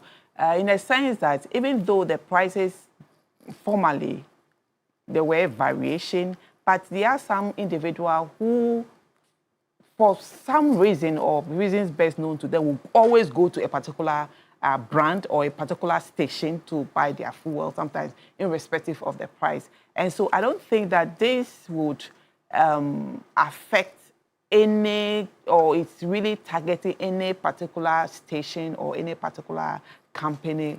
But I feel, or I see it more as a way of protecting the consumer, because they are also stations that also take advantage of their location and also charge a little higher than the average price. And so this is just to protect the consumer. And also the fact that we know that fuel affects everything. Once the price of fuel goes up, it affects transportation, it affects goods and services. So it's just to make sure that everybody sticks to the agreed price. And it also helps to be able to regulate the system much easier. Because if a particular station is charging a little or more higher than the average price, the regulator will find it difficult to maybe question why your price is a bit more than that.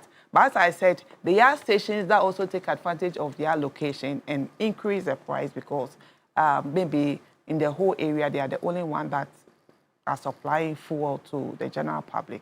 And so I don't see it as a targeted attempt, but it's more of consumer protection directive to protect us and to also make sure that price of goods and services are stabilized. Consumer protection policy, you say, Ahmad Mayana, where do you stand on really the long-term implication of this directive from the MPA?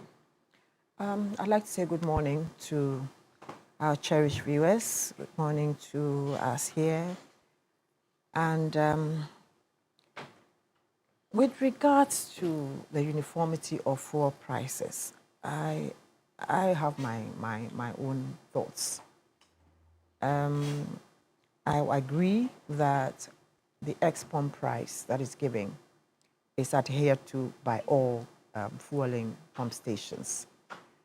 But then whatever has to be added on that would give a price differential should be left to the dealers of those fuel stations. I'm saying this because, as we all know, there are some filling stations right now, fuel stations that you would go to, and they have higher prices than probably some others. And if you talk to a few people or some few drivers, they will tell you that the quality of fuel that is dispersed by these fueling stations that have higher prices is superior to those that sometimes we get and we think it's cheap. I had a situation where my driver told me that, look, if you fill your tank at this particular station, it might be cheaper, but we don't get full mileage performance as when you fill it at this other place, which is more expensive. And I kind of agree, because I buy the fuel and I know how many days or that kind of thing. So there's always a differential. There's a reason why that some people can charge lower and some people can charge more. And we're looking at locations. I agree. Assuming that the fuel is 10 cedis, ex-pump, it must be 10 cedis across board, even if you are in Bunkrugu, you are wherever, it must be 10 cedis. But if a fueling station or a company is giving extra, extra services, and therefore decides to charge more for the fuel, I think they should be allowed to do so. It's a matter of choice. Where extra it's services marketing. means what exactly? Where extra services means, for instance, you get to the ambience of the place, that the fuel station that you'd go to, the wiping of your windscreens, those kinds of petty things. Some people even gift you stuff, and stuff like that. It's all part of marketing. So what I'm saying is that it must be a matter of choice for me to want to go and buy fuel from this station or the other station. Because why is it that those stations that sell above the ex-pump price still get people to buy from them? There must be something there. And apart from that, we're looking at, I was trying to find out if it's a Ghana problem. So I asked someone, I said, look, I remember that people go around. In Europe, they go driving around to look for the cheapest fuel station to go and fill their. Yeah, you understand? Yeah. So why is it that people will drive around and you hear people telling others that this place has the cheapest price, and people rush there to go and buy? I've heard that many times. Exactly. So it's like the quality at this particular station is better. Yes. Yes, and then sometimes they tell the pricing here. In the UK, people go driving around, going to look for the cheapest place and those kinds of things. So it means that there are some price differentials across the board somewhere, and we shouldn't be different.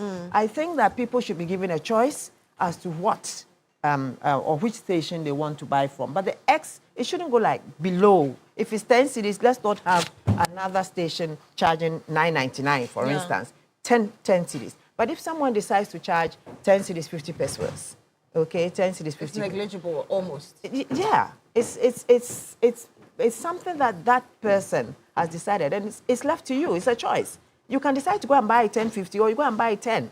So you disagree somehow with the directive from the MPA? Yeah, I disagree, in principle, because we are running a free market system, that we should not, gag people to go according. Because you see, you hear people say that, look, this fuel station is selling fuel, and people complain that they've had their engines destroyed because they went and fueled at a particular filling station because it was apparently cheap. Yeah. Are you getting me? So why should we not give people a choice to decide where they want to go and buy the fuel, just so long as it does not go below the ex-pump price? Let's get some answers from Mr. Duncan Amwa, who is the Executive Secretary, Chamber of Petroleum Consumers, COPEC. But let me acknowledge the presence of Madam Ellen Ama-Derko, who is with the MPP's communication team. Good morning to you, ma'am. Thank you for joining us. Good morning. I'm coming to you, Ms. Amwa. Good morning to you, if you can hear me. Thank you so much for joining us.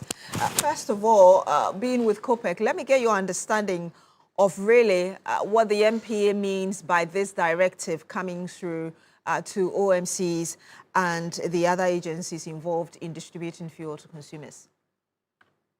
Good morning, Beatrice, and of course, good morning to your esteemed panel. I must say I was enjoying the explanations before you brought me in. And I must put on record that I agree succinctly with virtually everything she had said earlier.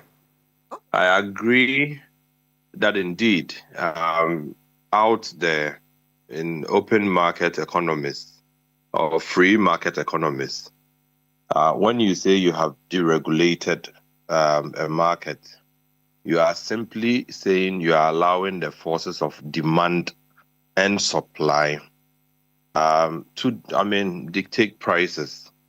You are allowing free market forces to dictate prices. And I was also happy that she actually did mention you find some of the stations selling even higher, and people still buy them. That is what branding does.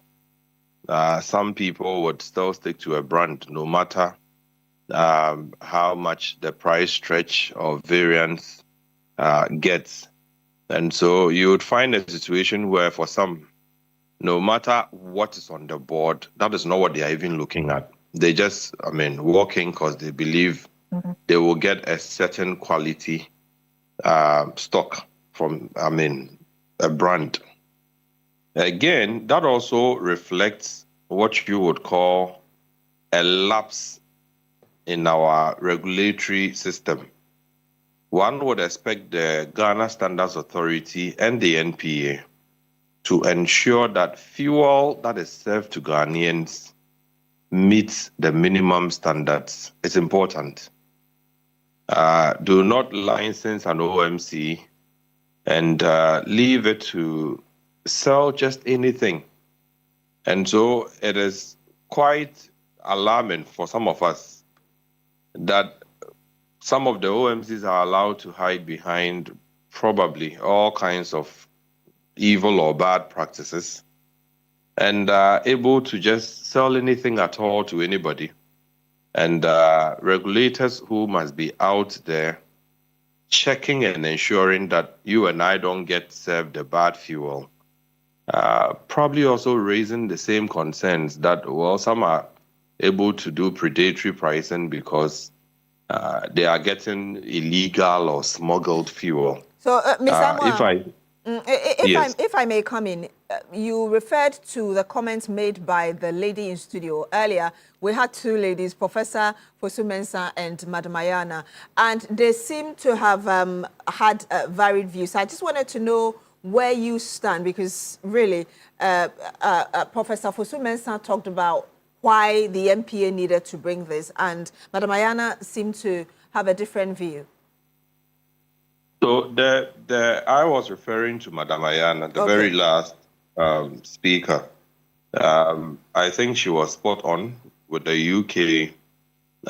You can move just a radius of a kilometer or two. The same station BP might be, delivering different prices. And so, like she said, you probably find people sometimes asking where they can get cheaper.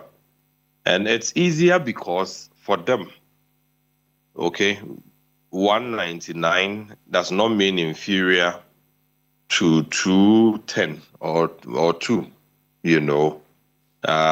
189 is not any worse or bad compared to, let's say, 2 or 215. Whatever it is what it is. If it is 91 that we are buying, it is around 91. If it is 95 or premium that we want to pay, it is the same price, same, parameters, quality parameters. Unfortunately, we seem to have a challenge here where we are unable to tell what station A is selling from station B. And that is a disservice to the consumer. You would expect that, look, you say you have, issued licenses across board to these OMCs. You are checking them to ensure that whatever they are putting in our tanks is good enough to be able to last, the investments that we put on the roads, the cars or the engines. So where there are discrepancies and consumers have cause to worry that when I buy from station A, who may be selling higher price, the fuel lasts and my engine sounds better. When I go to station B, I don't get the same effect. it means that they are selling different products altogether. And so that should not be allowed. That should not be entertained. That RON should- 91, RON 91 should be RON 91. 89 is not the same as 91. The octane reading, the higher, the better. And so if your minimum standard says RON 91 is what you are expecting in the minimum, your regular fuel, you would expect everybody to stick to the 91. And if it's the same 91, the benzene, the ethylene, and other, chemical composition, everything should be exact. So it should not be the case that Station A's fuel should do better Station B, unless, of course, they are doing additivations, and, of course, they are getting to the superior products, the 93, the 95, which will burn faster, will be able to give you a lot quicker response or a lot more mileage if you are probably paying premium for them. So, But Mr. 91 should be 91. If I get your argument, you think that the National Petroleum Authority should have as a priority the quality of fuel being sold to us rather than trying to concern itself with these, some may call negligible price differentials? You get the point spot on.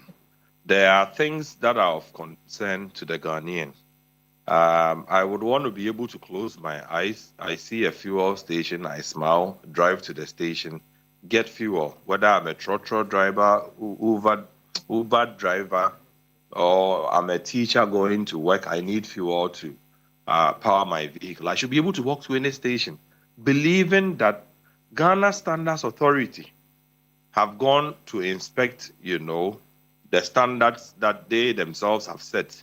The NPA itself is also able to regularly check these stations to ensure what they deliver into our tanks is safe and good enough for what our engines require.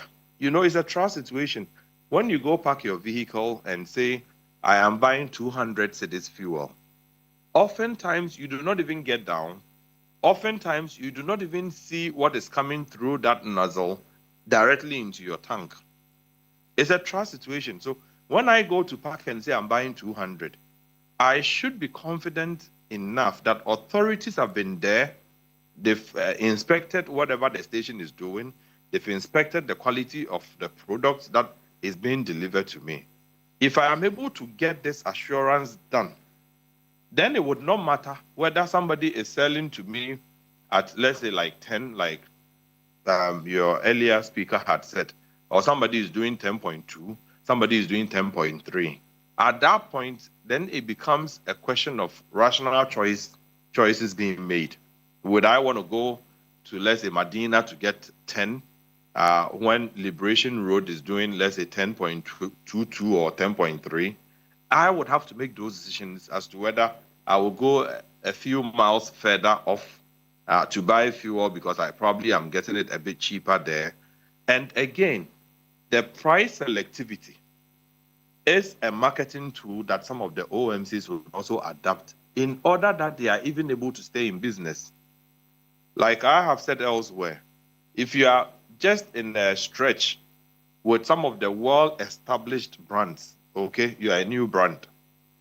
If you are pricing at par with those established brands, chances are that you will not get even, I don't know, you will not get one sale done because the well-established brands are known. Okay, over the years, they've been there. It might not necessarily be because they are serving superior quality or better quality. It might just be because people know them, right? So they use the price selectivity sometimes just to be able to say, okay, I'm also here. If you come to buy from me, I can even give you 2 pesos, per liter. So the more liters you buy, the more savings you're able to make from me. My margin on the product could have been 20 pesos. I am only looking for 15 or 10. So I'm able to give you a little more efficient prices. I do not think that we should be getting involved with prices in an open market or a free market situation the way we are going. Let me come to you before I get back to the Chief Executive Officer of the MPA, Eduji Tamaklo, who will be joining us very quickly, just to clarify really the position of the MPA. But Mr. Moa, if I get your argument, then what do you say about this LI 2186, which actually talks about uniformity principle, something that the MPA is supposed to be implementing across OMCs nationwide? Let me explain what brought about some of those laws. In fact, within the downstream space, there's been a lot of brainstorming and thinking. There was this issue called the UPPF, the Unified Petroleum Price Fund, which is one of the tax components on fuel. It was simply slapped on there so that the person in Bumpurugu Yoyo is not worse off than the person in Tema, because the fuel depots are concentrated in Tema. And so the cost of moving fuel from the depot to, let's say, Tema, or to the Ashaiman environs, Pram to Accra, would definitely be cheaper, right, and easier than moving the same product across to, let's say, Obuase or Takrade or Bumpurugu, like you had rightly indicated. And so in the wisdom, right, of people who came way before all of us, they said, look, let's all pay something together so that the person in Bumpurugu can still be able to access the fuel at 10 cedis, just as the person in Tema is able to access at 10 cedis, right? There's no discrimination. There's some parity as far as, you know, not discriminating because of geographical whatever. So the UPPF is something you and I pay. We still pay for it today. There's a lot on there that can be discussed another day, but we pay for it so that there's some price uniformity across board. Then you get into July 2015. And I'll be grateful if you could wrap up for me, so I can get... I'll be doing that. I'll be doing that, Beatrice. So you get to 2015, government says that I can no longer control fuel prices. So I am taking my hands off. I am allowing the system to deliver its own prices, right? That's the regulation in price principle. So government says, I cannot. I don't want to come and pay anything. So deliver your own prices, right? Then the market starts evolving. Initially, we're scared that the OMCs would even sit in a room and agree that let's sell it at 15 when it's supposed to be 12. What you call catalyzation. We were scared. Over the period, the OMCs have worked so effectively to get to a point where you were enjoying price wars. Like a month ago, you recall, Star Oil, Goil, right? Okay, I have come down. Star Oil says I've also come down again, right? What it tells you is that they are looking at their economies of scale. They are looking at volumes. They are looking at, attracting more customers to their fold, so that if I'm getting even 20 pesos, and I say, look, if I get 10 pesos, I'll still be able to stay profitable. I will slash off the 10. But this is a situation you find a regulator coming with laws to say, look, what the system has evolved to become, price competitions, we will no longer allow that. We are now stepping in to say that whatever prices you deliver, you must deliver the same prices across the country. Don't forget, like I indicated, if I am a new OMC, that sets up closer to the established brands, the wallet, I may not even get a person walking if I don't do anything about my prices.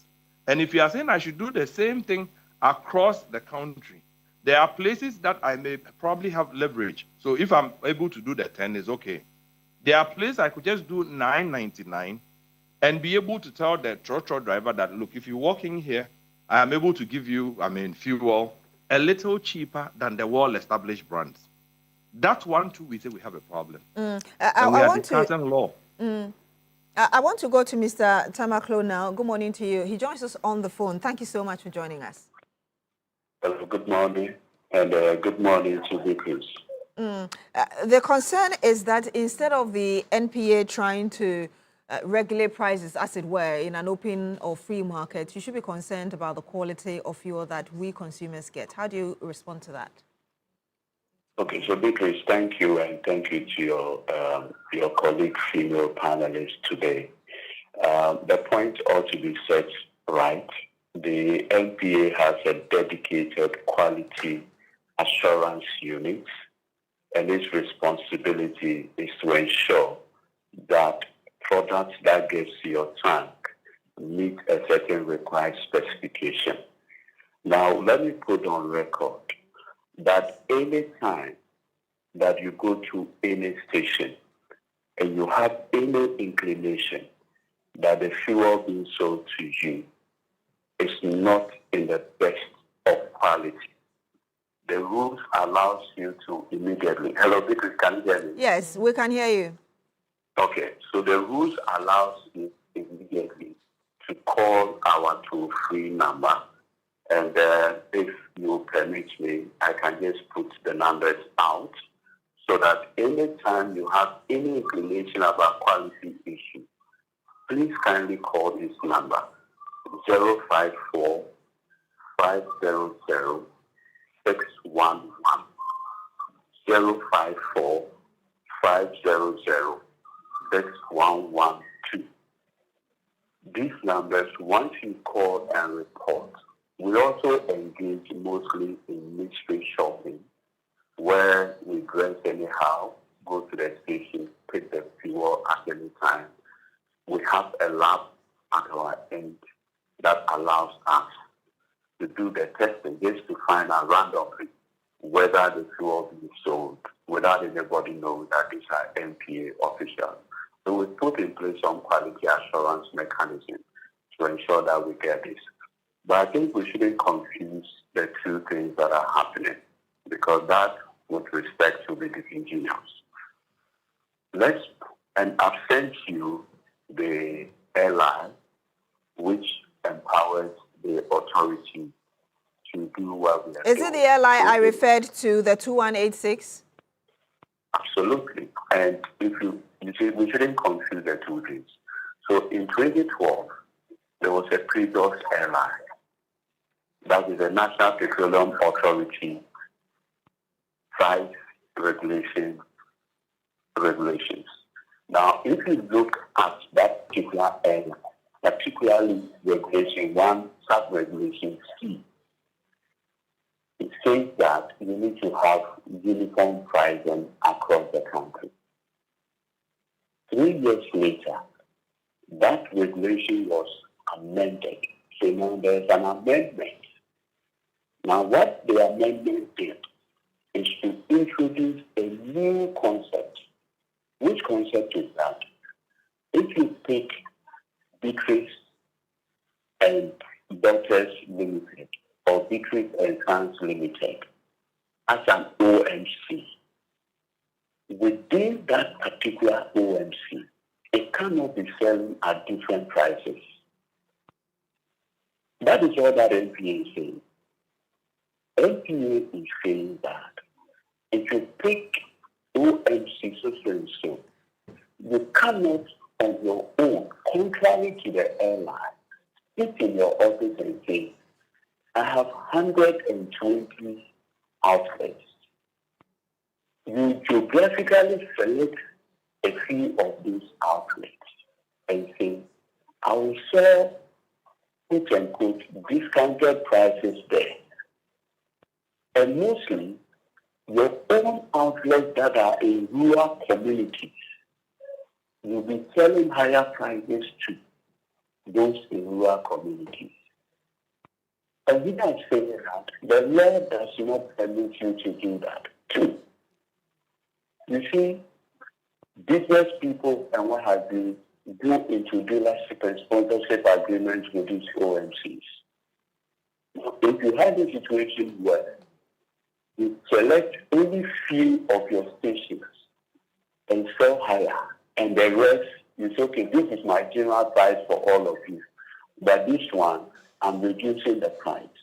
So within that same OMC, the business people who have the dealership have issued reports and complaints to the authority that it creates unfair pricing for them, because they are also running their business. So the regulator is not in, quote unquote, to support, say, one OMC against all others. our principle as an authority is to be fair to all the players. So what we are simply saying is that if they are OMCB, don't sell below our price floor. Now, regardless of how you want to sell, be it the price floor or above it, make sure that within all your outlets, that is the price amongst them. And because with a clear permission, can you kindly just read regulation, sub-regulation C? I've seen that. Yes, I've seen that. And I was going to ask you a question on that. It says, so the C says, ensuring that the ex-pump prices of petroleum products from each oil marketing company and liquefied petroleum gas marketing company are the same at their respective retail outlets throughout the country. So this was my question. What you're saying is that... So this one has nothing to do with UPPF. So nobody should bring UPPF into this. Yes, just to be ensured that we're on the same page. What you're saying, so I would just pick 3 OMCs, for example.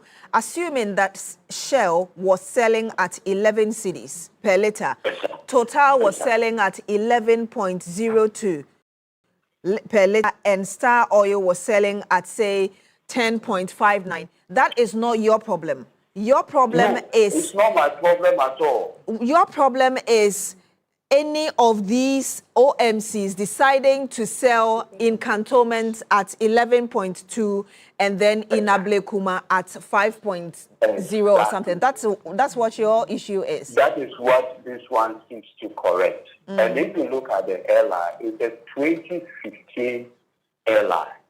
And so what we are simply saying, Vicky, and thanks so much for the reading, is to simply say that, and I don't want to mention the names of specific OMC. That's why I use your name. So an OMC called Decrease. You have an outlet in Cantonment. You have another outlet in Ablekuma. Or you even have an outlet in Nkwanta South. You cannot in Nkwanta South say, this is my general price at Nkwanta South. But when you come to Cantonment, you sell at a more reduced price. We are saying that because OMC sell that price across all your outlets, and that is what the airline simply says. Now, if you decide that for your business modeling, you are selling maybe the NPA club price or a bit higher than that, but the same across your outlet, we don't have a problem with you. All right, we'll have to end it here then. Thank you very much for the clarification. Godwin Edriji Tamaklo, he's the Chief Executive Officer of the National Petroleum Authority. I did say that we also do have in the studio with us Madam Ellen Amadeko, who is a member of the communications team of the position NPP. Once again, thank you very much for joining us. Let me get your thoughts on the submissions made so far and also the clarification from Mr. Tamaklo. Yeah, good morning. Good morning to all of you. I'm a consumer. So the basic line is that I don't have to pay more than I have to. So if there's a directive, does not really change the fuel I'll buy. It's just to direct, according to the CEO, is to direct them on how they should price, and it's already in the airline, which they know.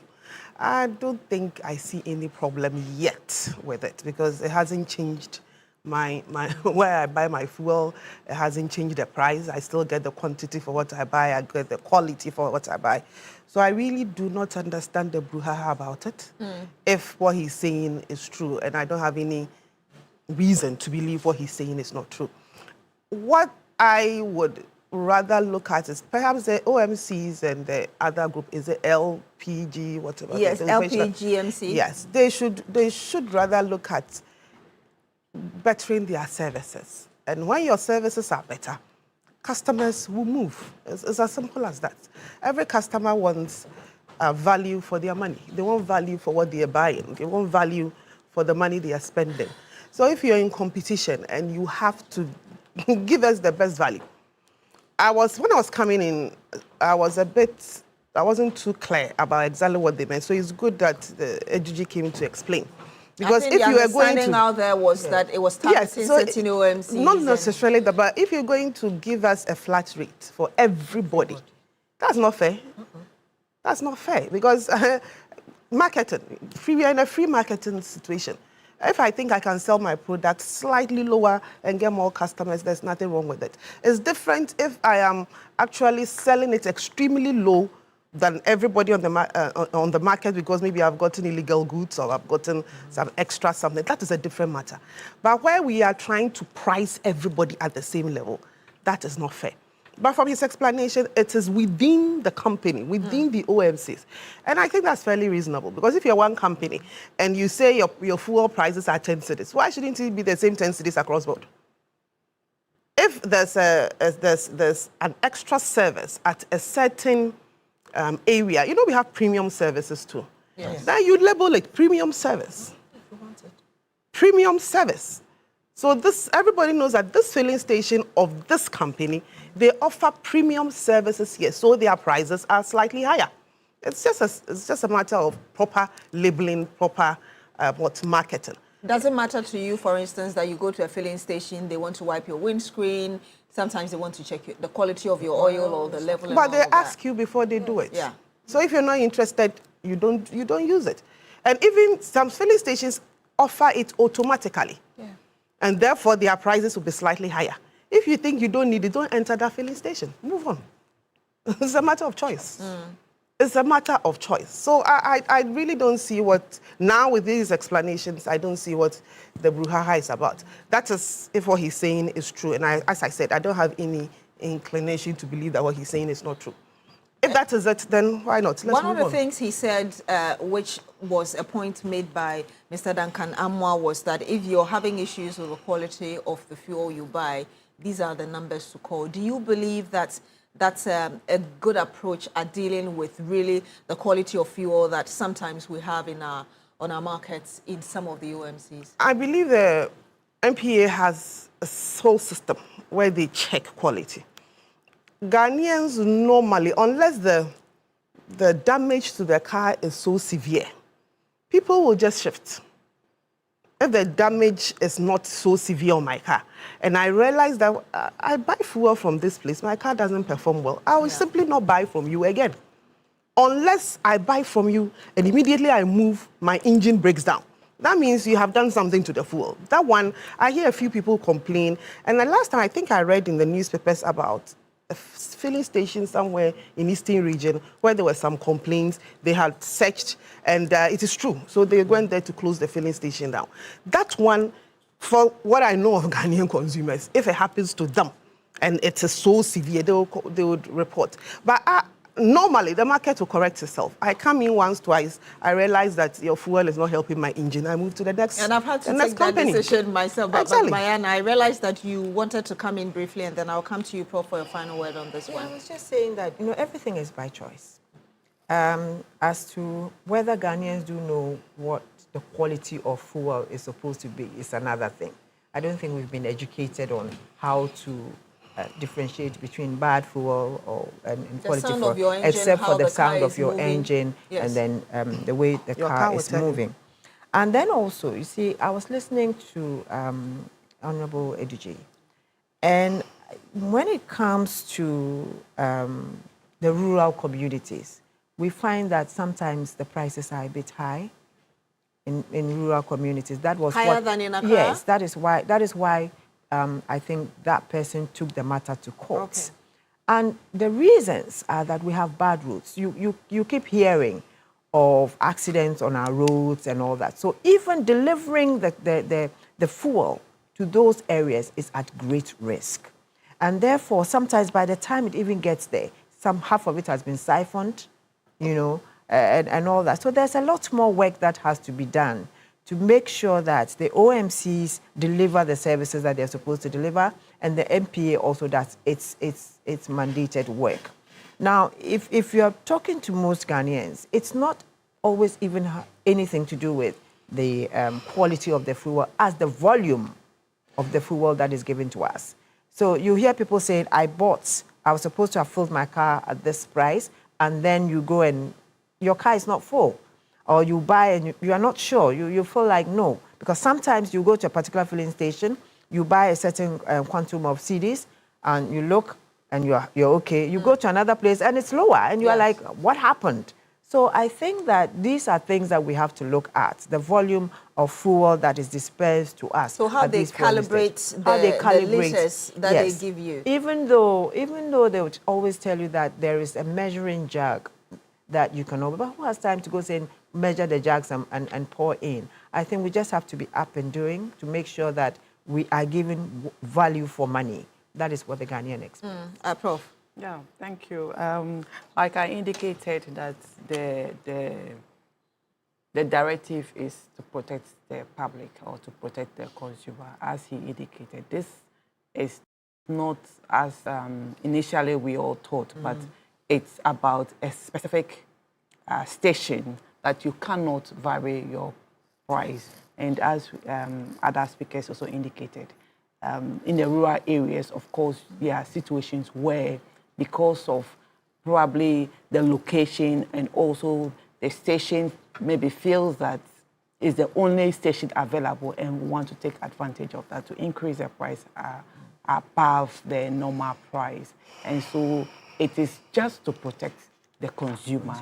So consumers at different locations are not disadvantaged because of where they find themselves, but they all have that fair benefit of buying at the same price for a specific station. And then also talking about quality, I think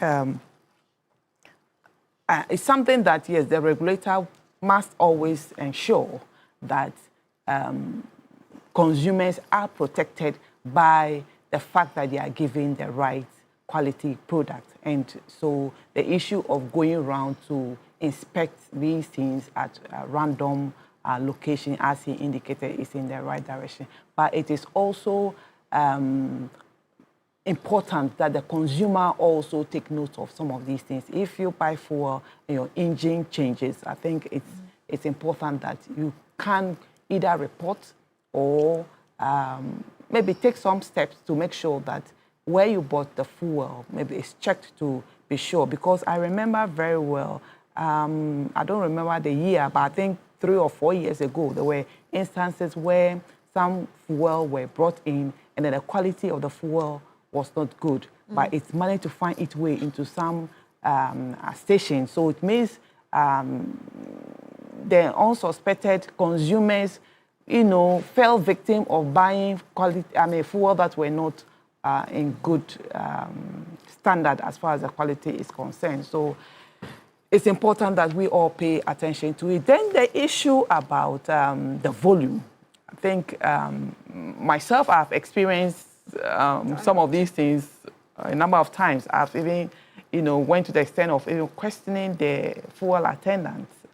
But of course, that's something beyond them, because if they adjust the pump, they may not even be aware about it. But again, it's the mandate of the regulator to go around and inspect some of these things. Because I know, if just to digress a little, a place like cocoa sector had that problem where clerks were kind of adjusting their scale, and so Cocoa Board had to move in to check some of these things. So they are real, and they are things that, consumers are facing on a daily basis. And I think the regulator has to also go and check some of these things. But to also advise the public that, of course, we all know that these fuel are volatile.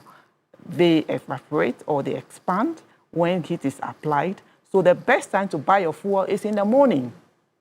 If you buy your fuel in the afternoon or late in the evening, then you are likely to get marginal reduction than the actual volume that you should have. So if you want to buy fuel, you should also look at the timing, and the best time is the morning. You should look at the time. Let me move on to what happened in Parliament yesterday, where we had the Minority Leader, Alexander Penyomarkin, apologizing to the Interior Minister, Muntaka Mohamed Mubarak, over comments he made earlier during the State of the Nation address.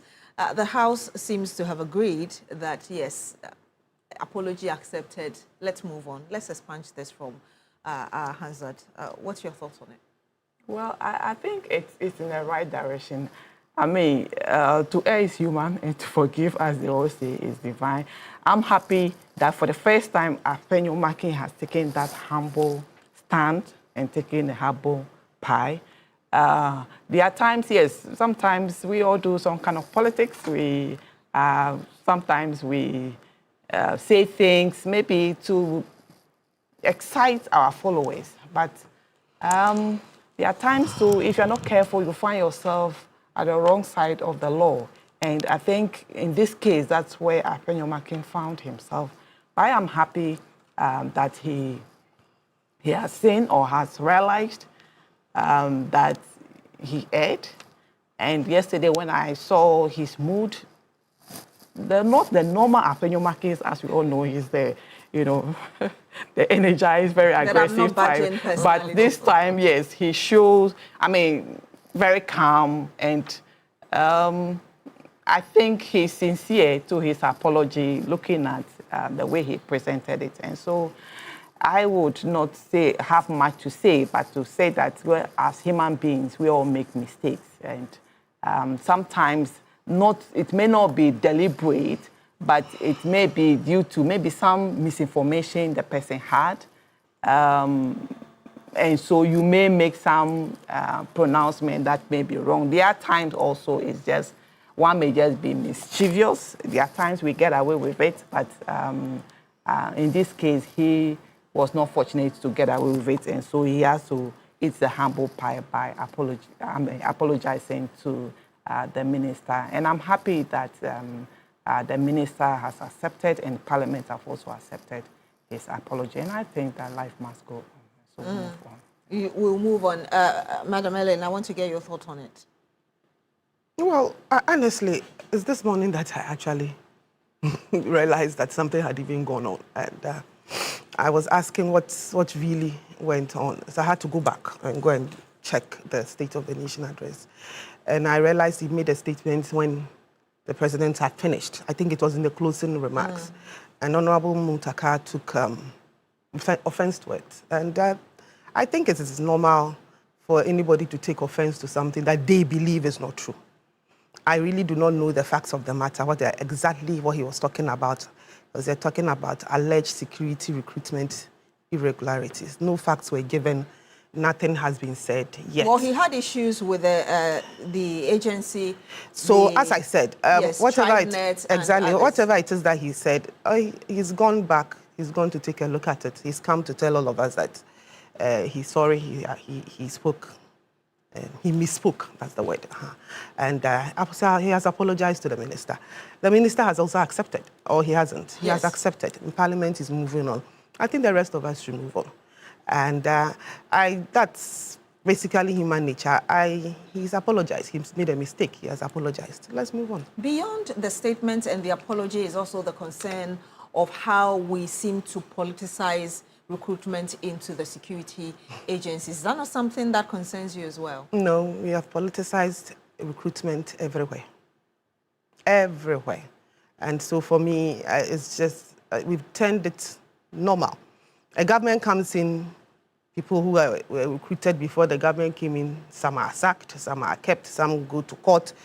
It is something we have decided as a nation to regularize. So for me, I don't see any big issue with politicization of anything. Well, the people who are going in there, are they not Ghanaians? Yes, but that sector is a very sensitive for me, area. So if they are Ghanaians, unless you have something to tell me that those people, one, they are not qualified and they were taken. Two, they were criminals and they were taken. Three, they are not Ghanaians. Their political affiliation, for me, doesn't make any. If they pass all this, they are qualified, they are Ghanaians, they can't get in there, they have passed the fitness test, they have gone through the system, and the system has said they are fine, they can go. What has their political color got to do with it? Because the politicians or those people that you're calling politically colored are Ghanaians. Aside from the other qualities you talk about, sometimes the politicization argument is that the individuals who were employed might have been qualified, but for the sake of political expediency, people still demonize such recruitment.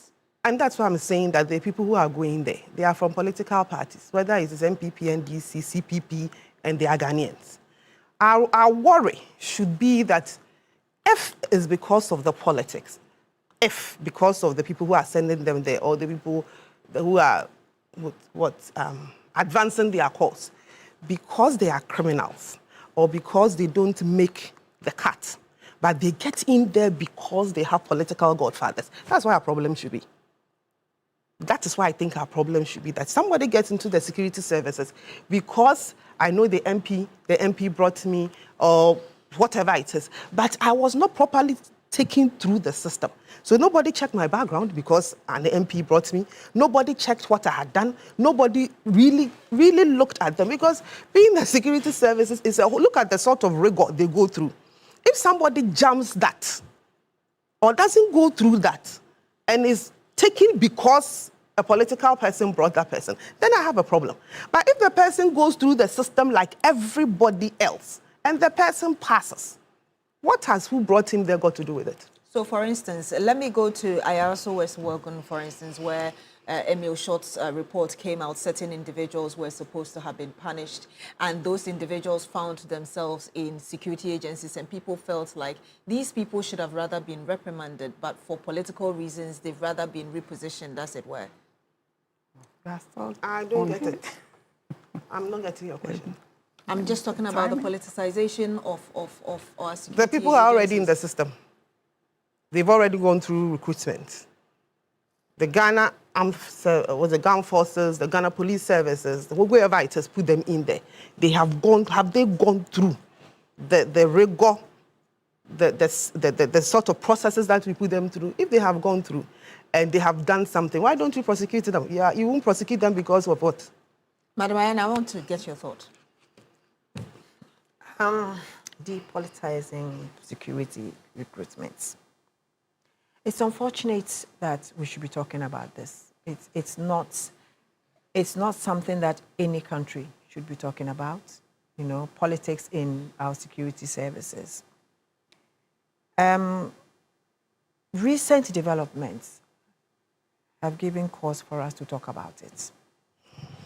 And now we have taken the military, the police, or the security agencies to be a place that is job for our political grassroots.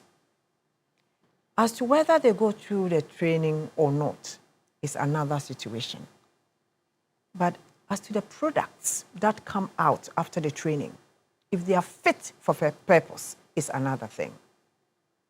Indiscipline is one of the major things that we are having in our security agencies now because of the fact that we have protocol allocations, that we have people going into the security agencies that we think are not qualified. It is true, you may go through the process. Once you go through the process, then it means that you have been through all the protocols that needs to be done. You've gone through medicals, you've gone through selection, everything, and you qualified to be in there.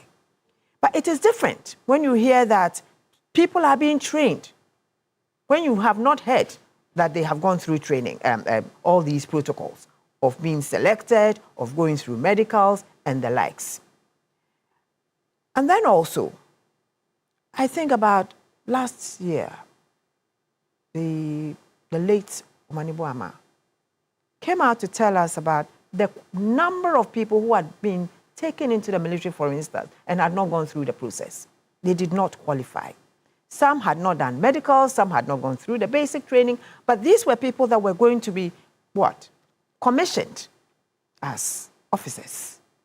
Now, for me, having come through that system, at least lived through the barracks, I think that for me was the greatest evil that anybody could do to this country. Because those security agencies are actually built on discipline, loyalty, and trust. So once you have security men that owe allegiance to political parties and personalities and not the states, then it means that there's something wrong. That notwithstanding, if we decide that we want to even take in our grassroots, our proteges and whatnot, let us make sure that they qualify. You qualify in height, you qualify in the educational requirements, you qualify when it comes to medicals, you qualify when it comes to body selection. Nothing is taken up because there are reasons why all these things are asked for.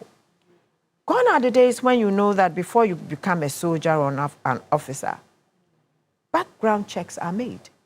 So they go to your village, practically, to find out about you, your character, the schools you went to, the kind of person that you are. But these days, I don't think they even have the time because of the numbers. 12,000, 10,000, 5,000, 2,000, all that. And because of those numbers, we are not able, I am sure, to do those kinds of checks anymore. So we depend on the few months that we have with them, that we sit, look through their documentations. And I mean, it's so outrageous to read that you're going into a security service and you're going with forged documents. You even have the audacity to go with forged documents.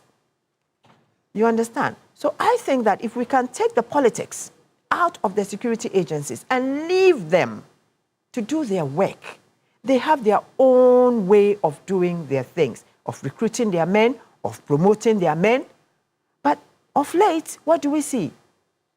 One government comes and decides that I want this person to be my army commander, and therefore condemns an intake. 3, 4 intakes to get that one person or that group of people. What you have done is that you have killed the spirit. You have killed that professional joy in that person in the first place for wanting to even belong to a military or a police or a immigration establishment. It kills the spirit of people who are patriots, people who want to be loyal to this country when we do that. And we must stop. We must let the system work. No more protocol allocations for MPs, for chiefs, for public servants, for all those things. No more. No more. Please, let me get your final word on this. Oh, my final word? Yes. Because I did not discuss the topic. So actually, I'm taking the last word from you. Well, so just make my point that I disagree the fact that whether they are qualified or not, I mean, they can't belong to a political party. I feel national security, by the name national security, we are talking about a national thing. It is not a political thing. And so recruitment should not be politicized. The fact that whether the person is qualified or not, I think it will be a timing bomb if we try to politicize recruitment into the security agencies. Do I hear the point she made was she have a political color, you should not be allowed in? No, what I'm saying is that you should not say that because they are all Ghanaians and so recruitment should be politicized. I disagree completely. I mean, over the years, there are instances where, of course, we talk about protocols and some political party, depending on the party that is in government, you do not even hear about recruitment. I think over the years, for some time now, we never really heard about recruitment until somewhere last year. Recruiters are always put in the newspapers. I think they have demonstrated that we want to encourage transparency. As we said, when we encourage politicization of recruitment, it's a timing bomb because we are talking about national security. Loyalty is important. And we all know if somebody is recruited there based on political affiliation, the person will be loyal to a particular government, which is not in the interest of Ghanaians, because as a military officer or as a security officer in any of the agencies, you should be loyal to the nation and not loyal to a particular political party. So I completely disagree with politicization of our security agencies' recruitment. And NDC, and for that matter, His Excellency John Dramani Mahama's government have demonstrated that for a very long time, we never heard about recruitment. It was open to everybody who was qualified and willing to be recruited into any agencies. You were allowed to come and then go through the rigorous process.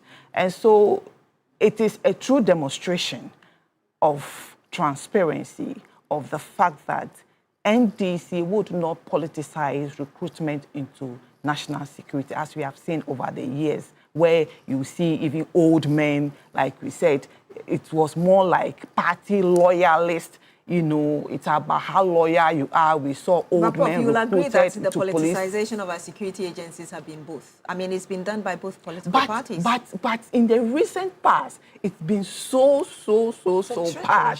So bad. To the extent that, like, we gave a typical example of Ayawaso West Wagon, where somebody with such a character was recruited into, and when they traced back, we were told he was selling phone.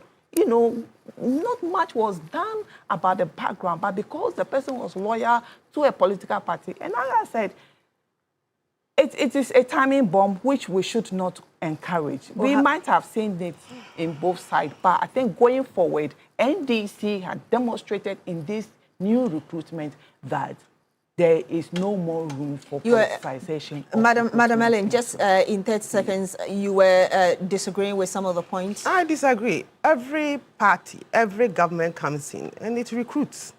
The last time I checked, recruitments were put in newspapers, Daily Graphic. Sometimes Did we hear? Yes, I mean, how do you tell me that in the NPP time, in the 8 years of the NPP time, the Ghana Armed Forces never put in the newspapers. It wasn't there. They did it all the time. The Immigration Service did it. The Ghana Fire Service did it. I saw it. I had people who qualified, and they qualified because they saw the newspaper adverts and they applied. And it was during that time that most of these things were even digitalized. They all went on the internet. We had issues where people had to go online. And that is what it has always been. You go online and you apply. So this whole thing about no recruitment was done openly during the NPP time is totally false. It's not true. It was done openly. They put it out. It's different if you're talking about protocol. People who have protocol who were doing. A protocol has always been there. Always also making about the protocols have always been there. People who get in, those who get in through protocol, it has always been there. We'll have to end it here. Thank you very much. And that was Madam Ellen Amadekun. She is a member of the NPP communications team. Also to you, Professor Benedicta Mensah, NDC communications team member as well. To you, Madam Rodelyn Imoro Ayana, public interest advocate.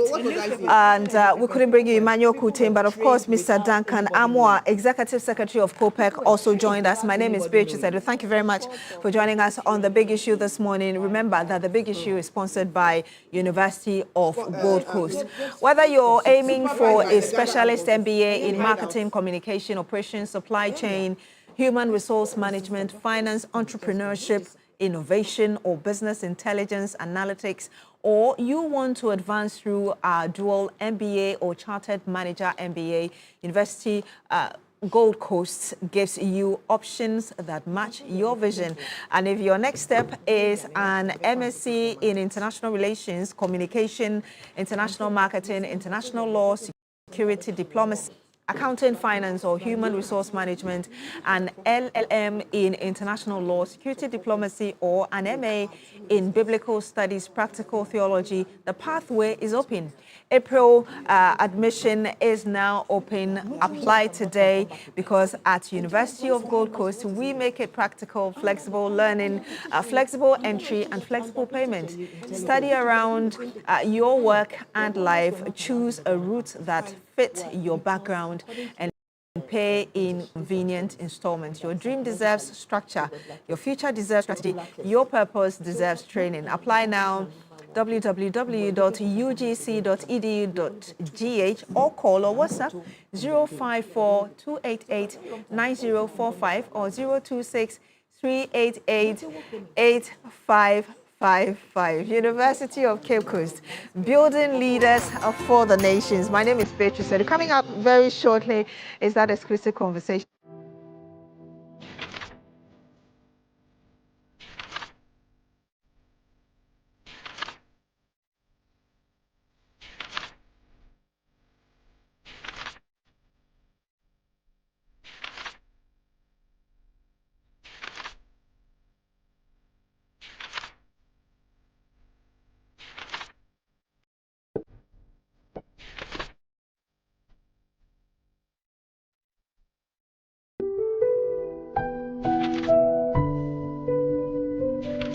500 Ghana Cedi single, 5,500 Ghana Cedi shared rooms, and 10,500 Ghana Cedis couple. It's time to explore Ghana again. From 19th to 22nd March, join the Ghana Month Expedition. 3 regions, 4 days. Eastern, Ashanti, Central. We kick it off in Eastern region. Chocolate experiences, fresh farm fruits, Safari Valley lunch with zebras and exotic animals, Bonsu Eco Park for canopy walks and ziplining, and then party at the Rock City Hotel. Ashanti takes over. Bonre Kente Museum, Kumasi Museum, Comfort Noche Sword Site, Lake Bosomtri for hiking adventures and sleepover at Rich Condos. Central brings the history at Singmanso, Cape Coast Castle, plus lunch by the coast, then a Crown Resort vacation, quad biking, horse riding, water adventures. All this for 6,500 Ghana Cedi single, 5,500 Ghana Cedi shared rooms, and 10,500 Ghana Cedis couple. You're interested, right? Call now 0531 100927 or 0247 120 633. Ghana Month Expedition, 19th to 22nd March. Don't just watch Ghana, experience it.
It's time to explore Ghana again. From 19th to 22nd March, join the Ghana Month Expedition. 3 regions, 4 days. Eastern, Ashanti, Central. We kick it off in the Eastern region. Chocolate experiences, fresh farm fruits, Safari Valley lunch with zebras and exotic animals, Bonsu Eco Park for canopy walks and ziplining, and then party at the Rock City Hotel. Ashanti takes over. Bonre Kente Museum, Kumasi Museum, Komfonochi Source Site, Lake Bosumtri for hiking adventures and sleepover at Rich Condos. Central brings the history at St. Manso, Cape Coast Castle, plus lunch by the coast. Then a Crown Resort vacation, quad biking, horse riding, water adventures. All this for 6,500 Ghana Cedi single, 5,500 Ghana Cedi shared rooms, and 10,500 Ghana Cedis couple. You're interested, right? Call now 0531 100927. Especially regarding the Black Queens, some people are a little divided and confused about their safety as they are still on the Pink Ladies Tour, the 4-nation tour. They've already had 3 games. 2 games. 2 games. One more. One was supposed to be played today. No, tomorrow. Tomorrow. Yes. Okay, so what's the update on that one? Is it still going to happen? So as at now, Hong Kong have backed out of the tournament, citing security concerns. Right. And P Sports, we are aware that some sources have told us that the players of the Black Queens, some of them seek to return. Oh, wow. Because of, you know, the unrest in the region. in the region. Okay. But as of now, they are still there. They have trained. They did train yesterday.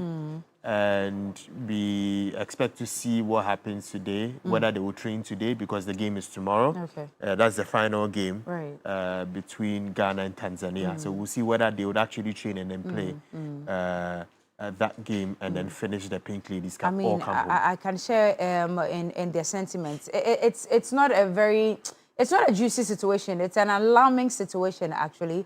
So I can imagine that Hong Kong is out, but let's see what happens. And if some of the Black Queens are saying they want to come back home, then yeah, let them come back, you know. We never know what could happen. Yeah. It will be better for them to come than for us to lose them, you know, to any casualty. So if they want to come back, maybe the GFA would want to look into it quickly for us to consider whether it's feasible for them to come back now or not.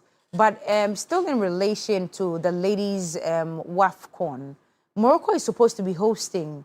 But you are telling me what? It looks like they're not ready, no accreditation, 2 weeks before the time. Yeah, the Women's AFCON is meant to start on the 17th of March. As of now, accreditations are not out, so the journalists don't know whether they are covering or not. Or not. And, I mean, in the past few weeks, South Africa have been knocking on the door, constantly saying that if Morocco do not want to host it, we are there, we will host it. And the CAF communications head, Laxolo September, he mentioned yesterday that in 48 hours, we would have finality on this particular situation because it's becoming a very, very important situation that they have to tackle. And my colleague, Akosi J, has more details in this report. Uncertainty continues to cloud the 2026 edition of the Women's African Cup of Nations, with the tournament scheduled to kick off on March 17, 2026, silence from organizers over key logistical details has left participating nations and media scrambling for clarity. The opening match is set to see Morocco face Kenya at the Moulay El Hassan Stadium in Rabat, but with just 2 weeks to go, crucial operational information remains outstanding. The situation has now drawn a firm response from South Africa's Minister of Sport, Gayton McKenzie, who says the country is ready to step in if Morocco does not proceed with hosting duties. But if they are not ready, we want to tell them, we are not a country with no stadiums. We are not a country with no infrastructure. We as South Africa will never be held hostage by countries that have less than what we have. We will not allow women's football to be. How, in this day and age, people are scared to say it. I'm not scared to say it. If Morocco is not going to host it, South Africa, as the Deputy Minister said, we are standing ready. This year's WAFCON is not only Africa's premier women's football event for the historic 16 participating countries, but it will serve also as a 2027 Women's World Cup qualifier. Any disruption could have significant implications for teams preparing for the global competition. As a result, 2022 WAFCON winner and coach of South Africa's senior women's national team, Desiree Ellis, is frustrated with the lack of information flow. She bemoans the treatment and handling of women's football on the continent. Someone is listening if they can just give us a yes or a no. Because after the 7th, it becomes very difficult because the other dates belong to the tournament, so you can't keep the players. It's not a FIFA date where you can keep the players like an international FIFA date where it's a women's calendar date where you can play friendlies like we are now, because it was from the 25th to the 7th of March. After that, it's the tournament dates, and if we don't hear anything, we can't keep players because clubs can recall their players. I know other countries have already recalled, clubs have already recalled their players.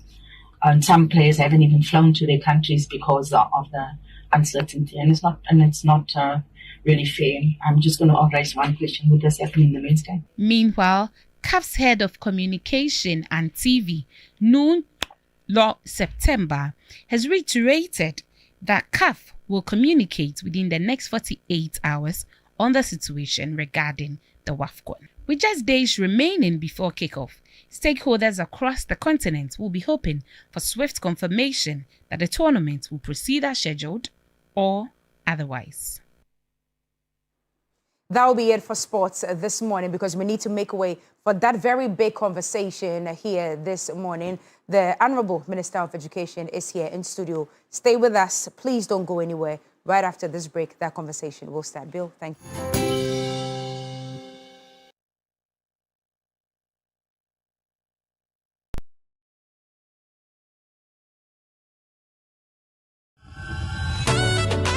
Store in collaboration with Media General brings you a 10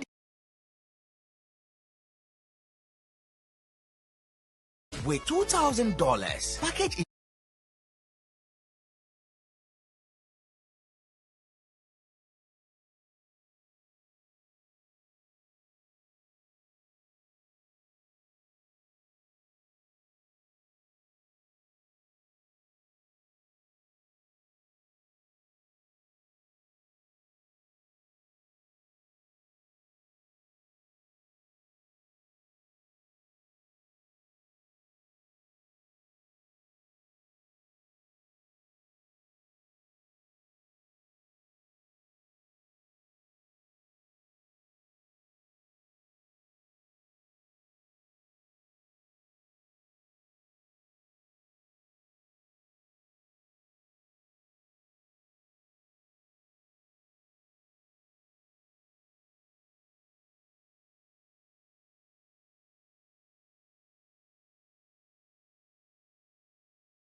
It's time to explore Ghana again. From 19th to 22nd March, join the Ghana Month Expedition. 3 regions, 4 days. Eastern, Ashanti, Central. We kick it off in Eastern region. Chocolate experiences, fresh farm fruits, Safari Valley lunch with zebras and exotic animals, Bonsu Eco Park for canopy walks and lining, and then party at the Rock City Hotel. Ashanti takes over. Bonre Kente Museum, Kumasi Museum, Komfornochi Sword Site, Lake Bosomtree for hiking adventures and sleepover at Rich Condos. Central brings the history at Singmanso, Cape Coast Castle, plus lunch by the coast. Then a Crown Resort vacation, quad biking, horse riding, water adventures. All this for 6,500 Ghana Cedi single, 5,500 Ghana Cedi shared rooms, and 10,500 Ghana Cedi's couple. You're interested, right? Call now 0531 100927 or 0247 120 633. Ghana Month Expedition, 19th to 22nd March. Don't just watch Ghana, experience it. It's time to explore Ghana again. From 19th to 22nd March, join the Ghana Month Expedition. 3 regions, 4 days. Eastern, Ashanti, Central. We kick it off in Eastern region. Chocolate experiences, fresh farm fruits, Safari Valley lunch with zebras and exotic animals, Bonsu Eco Park for canopy walks, ziplining, and then party at the Rock City Hotel. Ashanti takes over. Bonre Kente Museum, Kumasi Museum, Comfort Noche Source Site, Lake Bosomtri for hiking adventures and sleepover at Rich Condos. Central brings the history. Asing Manso, Cape Coast Castle, plus lunch by the coast. Then a Crown Resort vacation, quad biking, horse riding, water adventures. All this for 6,500 Ghana City single, 5,500 Ghana City shared rooms, and 10,500 Ghana Cities couple. You're interested, right? Call now 0531 100927 or 0247 120 633. Ghana Month Expedition, 19th to 22nd March. Don't just watch Ghana, experience it. It's time to explore Ghana again. From 19th to 22nd March, join the Ghana Month Expedition. 3 regions, 4 days. Eastern, Ashanti, Central. We kick it off in the Eastern region. Chocolate experiences, fresh farm fruits, Safari Valley lunch with zebras and exotic animals, Bonsu Eco Park for canopy walks and ziplining, and then party at the Rock City Hotel. Ashanti takes over. Bonre Kente Museum, Kumasi Museum, Comfort Noche Source Site, Lake Bosomtri for hiking adventures and sleepover at Rich Condos. Central brings the history. Asing Manso, Cape Coast Castle, plus lunch by the coast. Then a Crown Resort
What he needs significantly is the support of the Ghanaian people.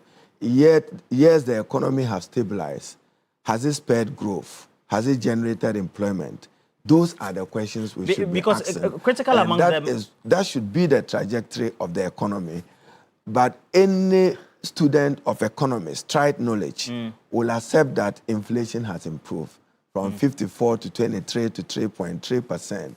Debt has improved from 746 billion to 644 billion, 61% of GDP to 45% of GDP.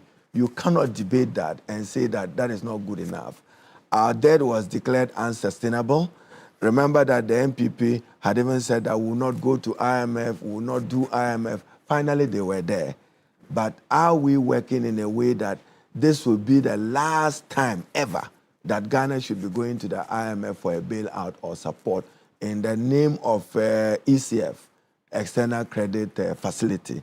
Again, those are the questions we expect the Ghanaian people and you, the media people, to be probing about. Now, has John Mahama built institutions, and is he building institutions? Yes, he has. I've heard the MPP say that gold reserve was a thinking of Bawumia. Thoughts are not the same thing as action.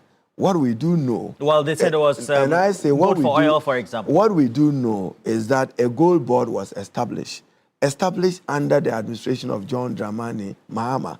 That gold board has raked in, taking advantage of the elevated price of gold, which is around $4,400 US dollars. It even went up to 5,200. Have raked in some 10 billion forex for the country. Was that the situation a year ago? No. So if you want to believe that John Mahama is building institutions, at least he established a gold board. And even for us, Administrator of Education, he established a scholarship authority. That's a new institution. Well, the argument they make is that at least they thought about using gold as a backing currency, so to speak, at least for President Mahama and the Minister of Finance is simply taking advantage of the tailwind advantage of the elevated prices of gold. And I'm sure many other countries are doing that. Even though the risk, I shared this position. If you take Gordon Brown probably sold British gold when he was Prime Minister of UK.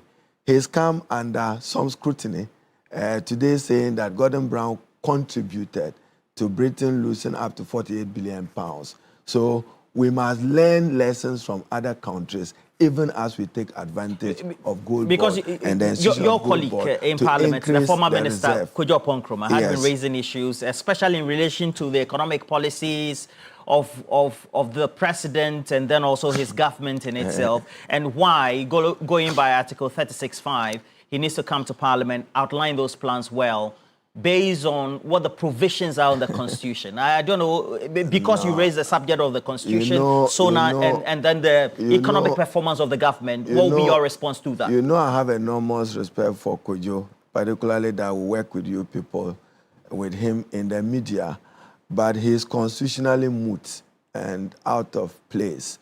Out of place? Out of place constitutionally. Article 36(5) imposes a burden on the president to present before Parliament a coordinated program of action within 2 years. President Mahama have honored that. I'm told reliably that on the 4th of February, I'm sure we were then in Lusaka with the president, that particular bill was laid before Parliament. So it's much ado about nothing. I'm not sure there's any constitutional issue that he ought to be raising. There's none exists. He has no premise? President Mahama, he should go to court. The Supreme Court will throw him out. In limine. They will not tolerate it. It will be a waste of time of Ghana's judicial process. That has been done. And all other policies will be derived from it. Now, 24-hour economy, the policy was presented. When you say a bill is presented to Parliament, probably for, Kojo is not a newcomer, but for learners in Parliament, when you are at the second reading of a bill, you are debating the policy principles of the bill. That's the essence of second reading. So the president brings in a bill, his first justification must be mischief. So at least, even by way of institutions, I mentioned Gold Board, I mentioned Scholarship Authority, the 24-hour economy have been established. But I think The most important thing about the 24-hour economy is what kind of strategic incentive regime are we clothing the institution with in order that it can attract foreign direct investment and spare. In many countries, light manufacturing industry can benefit from it. In Ghana, as the president spoke, value addition. How does 24-hour economy make us have advantage in processing our banana, orange, pineapple, and the rest? You have to improve what we call your phytosanitary condition of many of your products that you want to be able to export abroad. So in my view, another institution have been established, but we need to fund it and fund it adequately. And this is my thinking. Akusumbo Textile, Japan Textile, open it up, advertise. Any investor who can come and run a 24-hour economy should have it. It will generate employment. Then when they begin producing these local Ghanaian textiles, then schools can now go, Ministry of Education and GS can now even get school uniform from Akusumbo Textile or from Japan Textile. Then you'll be establishing a value chain. So I'm not too sure that Honorable Kojo Oppong Nkrumah has any constitutional basis. Maybe earlier, if he had done so in January. But even in January, President Mahama is still within the law. The Constitution uses the word within 2 years. Within 2 years means before the end of 2 years, if you want to interpret it the way you want. So I think that President Mahama has stabilized the economy, no doubt about it. The city has stabilized, and as he himself teasingly said, he's not arrested it. He has strengthened the city against all other major currencies. What that has done, it has contributed to reducing Ghana's debt burden. And you see, for business people, it gives them room to plan. They now know that, as I use the word, I'm sure I used it here when I came the last time, the epileptic fall of the city has now given way. But you shouldn't be too happy yet. The consensus out there, the jury is still out there. We have the Middle East crisis in its formative days, so to speak, and that could have some influences. Absolutely, no need. But I've already seen social media saying that don't come and use external volatility as excuses. As we saw in the past, we had COVID, we had others. That is why I'm sure the Minister of Finance wants to accumulate more gold reserve in order that the stability can be strong and the economy can respond to such threats in future. And it's good that we started the conversation on the subject of the economy, because that encapsulates all forms of expenditure from all sectors, including the sector that you manage, education as well. Yes. And it would also mean that the key issue about maintaining free SHS and how it is in terms of its form needs some reforms. What's on your table so far? If you listen to President Mahama at the State of the Nation address, he drove home a fundamental reform he wants to lead. If you look at our funding as it is now, for instance, you take Get Fund, 61% is spent on free senior high school, 9% on basic education, and probably less than 25% on tertiary education. Get Fund was established to expand infrastructure for tertiary education. So it means that we are weakening its traditional mandate and role to fund higher education. But everywhere in the world, if you want to get your education right, you must invest more in basic education. The president hinted at that in the State of the Nation address. So now government policy will realign investment and allocation of financial resources more in favorable of basic education. The president spoke about, annually, as I sit here as minister, my concern is when they write WASI, how are you going to place the student? Because yes, you launched free senior high school, but the previous administration failed to provide for expanded infrastructure by way of classrooms and by way of lecture theaters, ICT, to accommodate the exponential increase in those numbers. I mean, thankfully, President Mahama and the Ministry of Finance, the World Bank is supporting the Ministry of Education with $300 million to convert a number of Category C schools to B, a number of Category B schools to A, and expand infrastructure in the Category A schools. We've started engagement with the World Bank, with procurement. on or about May, June, we should award contracts and get contractors with muscle to begin work so that within a year, we should be able to expand access to free senior high school. But the novelty, even though that has weakened Get Fund's traditional funding for higher education, is that no student in any free senior high school is struggling to get food to eat, because the president directed that Get Fund should absorb 4.2 billion. So even in their formula, which was approved by Parliament last year, an allocation of 4.2 billion have been made to support free senior high school. We want to create a skeletal of a free senior high school secretariat, regional coordinators to supervise it. You are hearing headmasters preferring food, and some of the food, there are difficulties with storage and many other related issues. But for me, the most significant part of the Get Fund amendment was that the president pledged to provide free education for persons with disability. We've honored that through the Get Fund amendment. We want to introduce free education for all persons with special needs and get assistive devices for those in those schools, like Akropong School, the Ho School, the Kumasi School. And the president announced that we are increasing their feeding grant from 8 cities to 15 cities. That has never happened since 1993. And then we intend to build special education school in Ho and then in Akropong. I'm sure we are still trying to see if the World Bank will accept to finance that in addition to the 300 million they are allocating. So that you have a one-off shop where any person with hearing difficulty or with sight or with other autism and others can be able to access education. Those schools you want to upgrade from C to B, so to speak. We have many schools within that category. How many do you intend capture from Jungoy?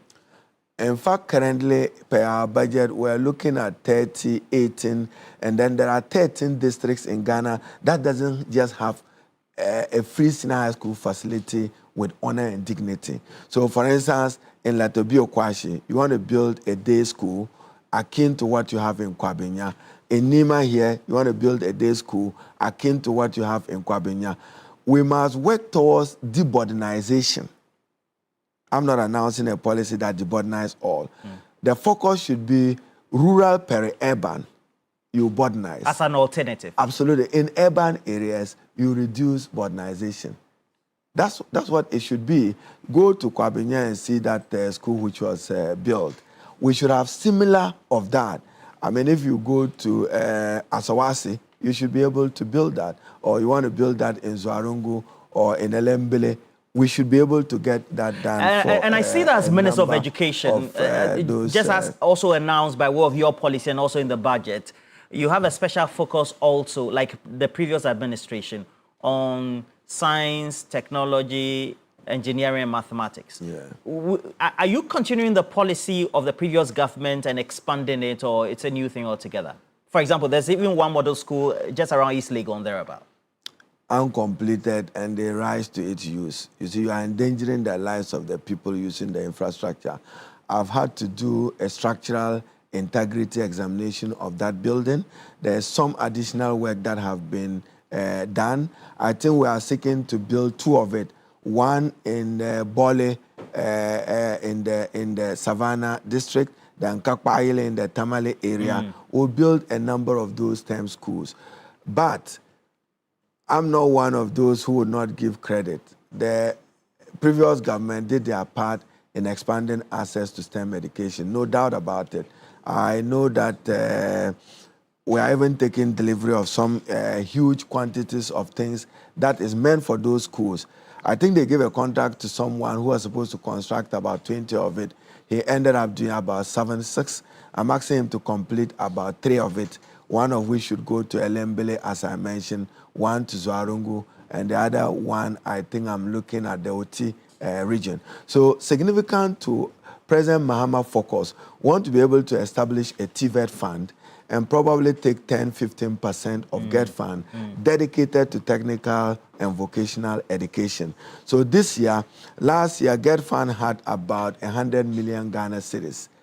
We want to dedicate that to the commencement of work on 3 technical universities for Dambai, Techima, and Damongo.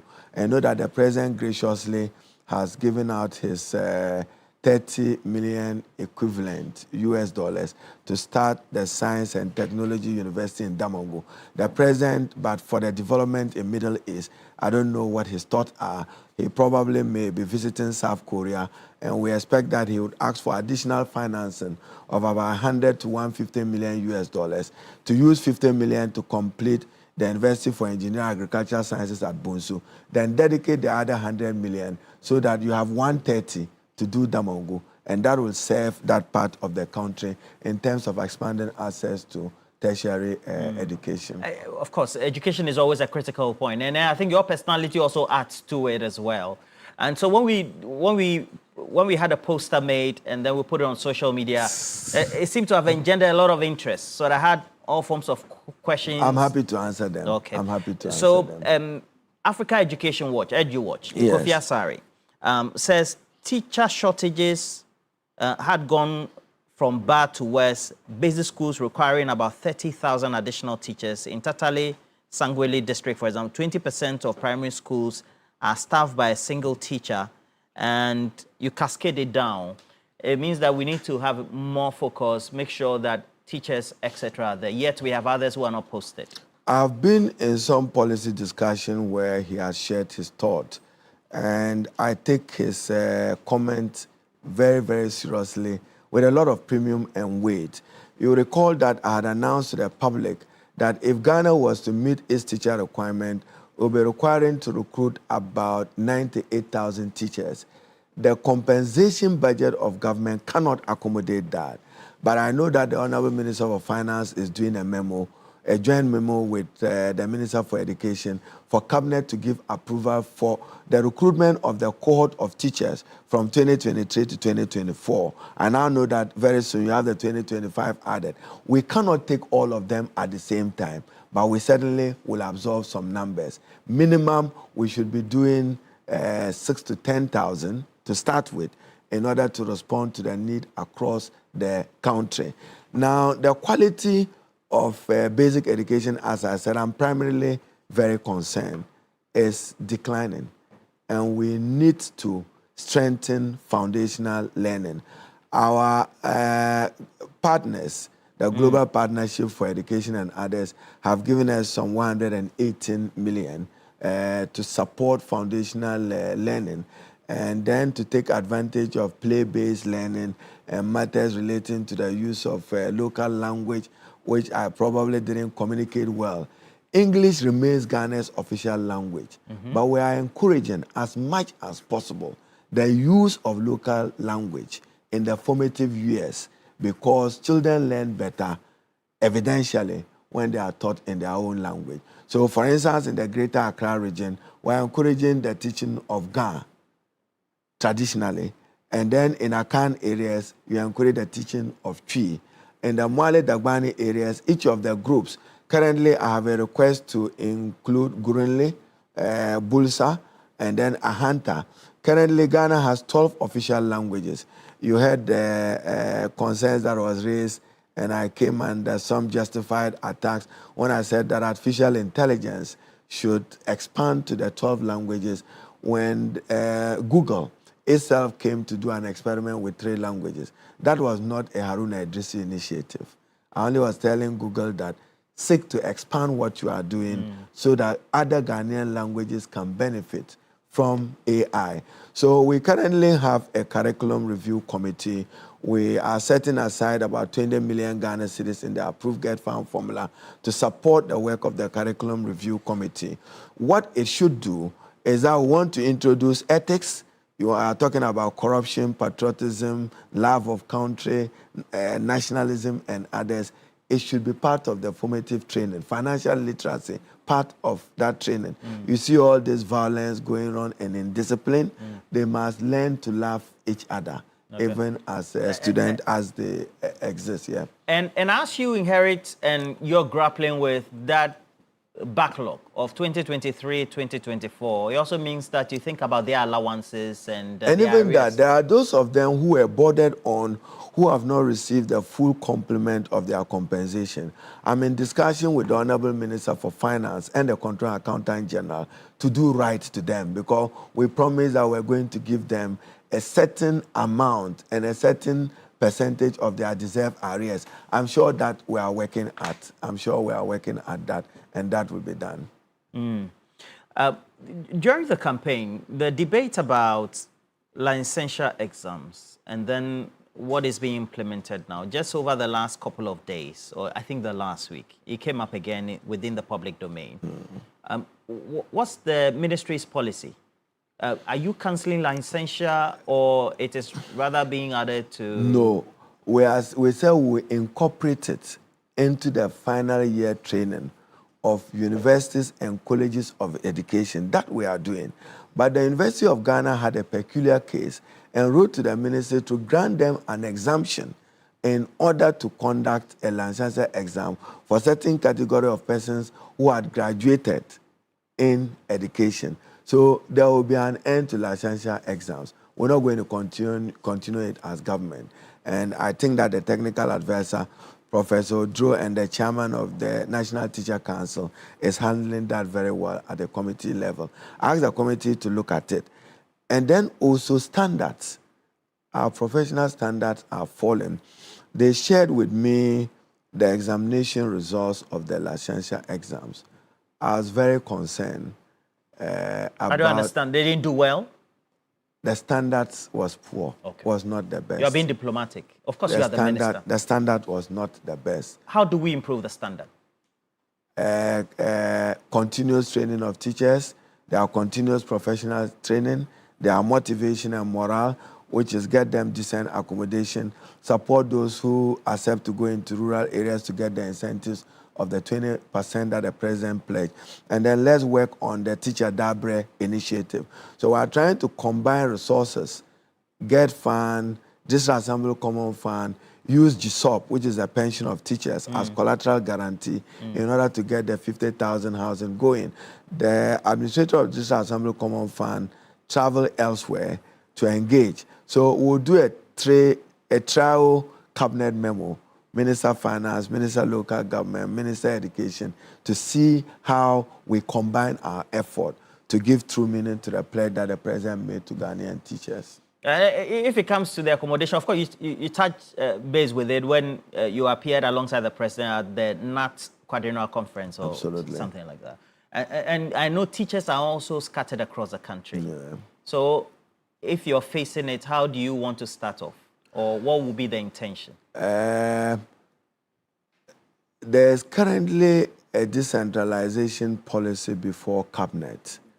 I don't have a mandate for decentralization, but Excellency Vice President Professor J. Nana chaired the meeting on behalf of the President to get approval, which was the recommendation of the Interministerial Coordinating Committee. The thinking of President Mahama is that adjust the District Assembly Common Fund maybe from 5% progressively to 6% to 7%, and dedicate 1% of it to education and ask for decentralization of education. Well, the President is asking the question that why must a teacher be recruited by GS headquarters and not the district assembly at the assembly level? So his thinking is that if you get this 1% dedicated to education, why is a doctor and a nurse recruited at the national level and not at the district assembly level?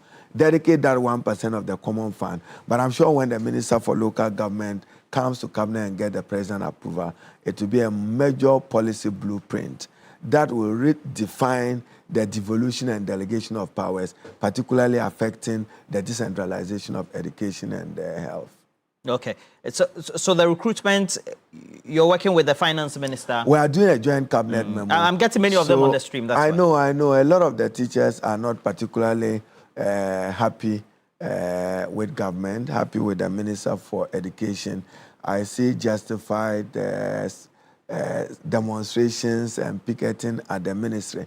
But I am not the approving authority. I wait for the Minister for Finance to grant me clearance. which clearance will indicate that I recruit 10,000 teachers, then I proceed with GES to do that. I don't have the approval, and therefore it is not a case of Haruna Idris or Minister for Education not wanting to help teachers. We recognize that we need teachers across the country, as I said, to improve foundational learning, particularly basic education. Over the last couple of months, it's a subject that has been always a debate over the last 10 years, 15 years. It's a subject matter of indiscipline. Yeah. The Akufo-Addo-Bawumia administration sought to tinker with the parent-teacher association. We are structure. restoring it. We are restoring parent-teacher association. So in the management of our schools. What's the position on so that? that parents will support the management of schools. As part of our GP key performance, improving the management of our educational institution. So we are restoring it. I think that a particular group was unhappy and went to court, and that stalled what we intended to do. But the child is not just the child of the parent. When the child leaves home, parental responsibility is transferred to the teacher until the child gets back home. It's a shared responsibility, and I think that we will do our part on behalf of the state. What is important is to expose Ghanaian learners to what their counterparts everywhere in the world is exposed to. So as I was discussing with you about curriculum review, which the President mentioned in the State of the Nation address, we are thinking that artificial intelligence, robotics, coding, electronics should be introduced at the kindergarten basic school level, so that in the formative years, Ghanaian children will be exposed to it. Now, currently, we have a number of tablets that was procured under the new Patriotic Party government, which has been distributed across the country. 1 million of it have been distributed. About 680,000 of it have been activated. I have asked that it be used ethically and responsibly, but we want to be able, I've asked the contractor to ensure that on or before 30th July, the full complement of the contract of 1.3 million devices are supplied and functional in the schools. There are problems with some of them. We have to improve the charging system. Some of the students are using it and using it very well. But we want to do the same thing for junior high school. We should have tablets for all students in junior high school with the content built into it, including textbooks. I mean, in rural areas where you don't have this tablet, what is their access to textbooks? So why would you be surprised if they don't do well? Well, there are some rural schools, Honorable Minister, that don't have adequate supply of electricity. So it's a question of whether... It's part of the challenge for digital education in Ghana, access to electricity, access to broadband internet connectivity. There are interventions that even go offline now, like what we experimented in Banvum a few moments ago. So we will as government invest more in infrastructure at all levels, even at the tertiary level. We think that many of the institutions should enter into PPP partnership to expand accommodation infrastructure so that the state can focus on free tuition and providing other things that enhance learning at For the medical level. profession, the conversation has always been urban, rural, postings, etc., as part of motivation. Yeah. When it comes to the teachers, do you provide incentives? Are you willing to pay the incentives? I know there's a 20%. You know, we are the largest on the payroll of government, over 380,000 teachers. That has implications. So anything you want to do to them, you are careful of the cascading effect of analogous groups within that particular entity. What we do want is our teachers to be disciplined themselves and to provide for the discipline of learners. And I think, as I said, it's a shared responsibility between the parent, management of school, traditional rulers, and then the learners themselves. One of the key considerations that the teachers seem to think that they need to undertake is to also ensure that the results for senior high schools improve.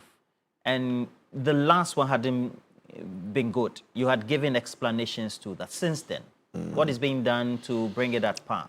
I engaged the Director General of GES only a few days ago, and I was sharing with him a worrying pattern. I'm aware that about 30,000 students may not have been able to qualify for tertiary education because they were unable to pass maths or English. We are trying to look at the cost implications and probably to direct that all those students who are unable to pass in mathematics be boarded on to write this year's WASI maths so that they don't stay at home longer. If you are not careful, you may destroy the career path of those young people. So I was looking at a re-examination of the numbers. How many did not do well in mathematics against science and English? Predominantly, it was a problem of maths. So I was looking at a scenario where particular students did well in every other subject, save for maths. But I don't interfere, as I've said, with assessment institution. It's a West Africa Examination Council that conducts exams. It's only in Ghana that when people fail exams, you blame a minister. I have not seen or heard that anywhere in the world. If you look at the examiner's report, it was more of the students struggling with application, questions that related to application, and was not those dedicated to memory. So many of them went into the exam thinking that they could just memorize and pass, and that was not the case. Okay. There's a question on TVET. TVET. Yeah. What's your policy direction then? I think the future of addressing the growing unemployment in Ghana lies in technical and vocational education. Now, we have not invested much in it. There was a loan facility of about 158 million euro, which started a number of TVET institutions, no thanks to that exchange. In Nanado's were the darkest hour of his government. That stalled. Many other projects stalled. And Roland, is one of the things that I have raised up very strongly. Since 2022, a number of those dead stalled projects are still stalled. They may be adding on to the country's burden in terms of debt. But we need some of those projects completed, like the TVET one of 158 million euro. And I think that a number of it, once this debt agreement have been signed with the Paris Club and others, we should see a number of them see light, and then we get it implemented. So I'm a strong advocate of investing more in TVET education. I don't see why a TVET institution should do 70% theory, 30% practical. It should be the opposite, 90% practical and probably 10% theory, or a mix of it, which favors practical. Is it part of the new curriculum you're discussing? Not just curriculum, you need resources. It's not about curriculum. When you go into that school and they don't have he goes to learn carpentry. He has never seen a sword. What kind of carpenter are you coming to produce? So we need to invest more. You see, if you go around the country, there are many people who just need some basic skills in order to earn a living. You can train them in the area of TVET, and then they can make a productive contribution to the overall development of the country. Just a rewind. The curriculum, you're having a discussion on it. There's a curriculum review committee. Artificial intelligence, coding, electronics, and robotics. And then we'll produce teacher manuals to support that. All right. Now, let's come to mainstream politics, if that's okay. Yeah, go ahead. All right. The Nima by-election. That's Ayawaso East. I should congratulate my colleague, Baba Jamal. I was at NDC party headquarters with him. I'm sure he was Deputy General Secretary at the time. But you know, for many, they forget. I've been one of the oldest at the NDC headquarters, starting the struggle far back in 2002 as his national youth organizer, because I got elected as member of parliament for Tamale South. And as young as I look, this is my 21st year in the parliament of Ghana. So Baba Jamal comes with some depth of knowledge. You know, he was my deputy when I was Minister for Employment and Labor, and he's strong. I want to congratulate him and congratulate the people of Nima. We should be concerned about the numbers. The turnout was not encouraging. And I've always insisted that what is the dividend of democracy for the Ghanaian people? That is why the president has our support, full support, that the reforms he wants to lead, he must lead it through administrative, legal, and constitutional reforms. So I'm one of those who think that it's long overdue that Ghana reviews its 1992 constitution. The president, understandably, from the Attorney General, is putting a constitutional review implementation committee to work with Parliament to deal with entrenched and non-entrenched provisions of the Constitution. And I think that we all swore to uphold the Constitution, and the Constitution that provides express provisions how you should walk through a process of constitutional amendment in Article 290291 of the 1992 Constitution. Now, Kenya in 2010 undertook a constitutional review. Ghana may want to learn from the Kenyan experience, whether that has served them right or wrong. But what is important is the constitutional review coming to create strong institutions that allow for transparency in governments, accountability in government, and value for money for the Ghanaian person. So constitutional review, an imperative. We should get it done. And Article 291, as I said, provides how the Constitution should be amended, entrenched and non-entrenched. And for me, what's fundamental is that sovereignty resides in the people. And I think that we should at all times know that the power we exercise in the name of the Ghanaian citizen. Yeah, and and it's good that you brought the political party, the Constitution, then entrenched articles in the Constitution as well. But more importantly, building stronger institutions and political parties. Because you're an experienced member of Parliament. You cut across between old and young, so you're in between there. At the end of the day, the concern... Why, you don't want me to grow. I'm not young again. I'm middle-aged now. Oh, well, not necessarily middle-aged, but, you know. But at the end of the day, the concern about monetization came up in Isayawa, so the MPP primaries, you know, there had been concerns and all that. What do you think we need to do to sanitize, to improve monetization of our politics? You have to go back. During the days of Afarijan, and I'm sure I can say this without fear of contradiction, at the time I used to work with Jean Mensah when she was at the Institute of Economic Affairs. Recently, I returned on a trip to with the president from Lusaka, Zambia, and I was sharing with some of our colleagues who were on the trip that I was in Zambia to redraft their electoral code for them far back 2010, 2011. It was the Institute of Multi-Party Democracy supporting the IEA that took me to Zambia. Now in Ghana, financing of political parties, we've abandoned it. We need to reignite the debate and find a certain resources to support political parties and to strengthen the parties in Parliament so that the majority and minority can make a determination who deserves a repeat term and who doesn't deserve. But I know in Ghana's competitive adversarial politics, we have to go back. You remember even at the time, Dr. Farijan and a team of experts spoke much more eloquently about the need for minimum financing of political parties. Now, the fear was, where are you going to get the resources from?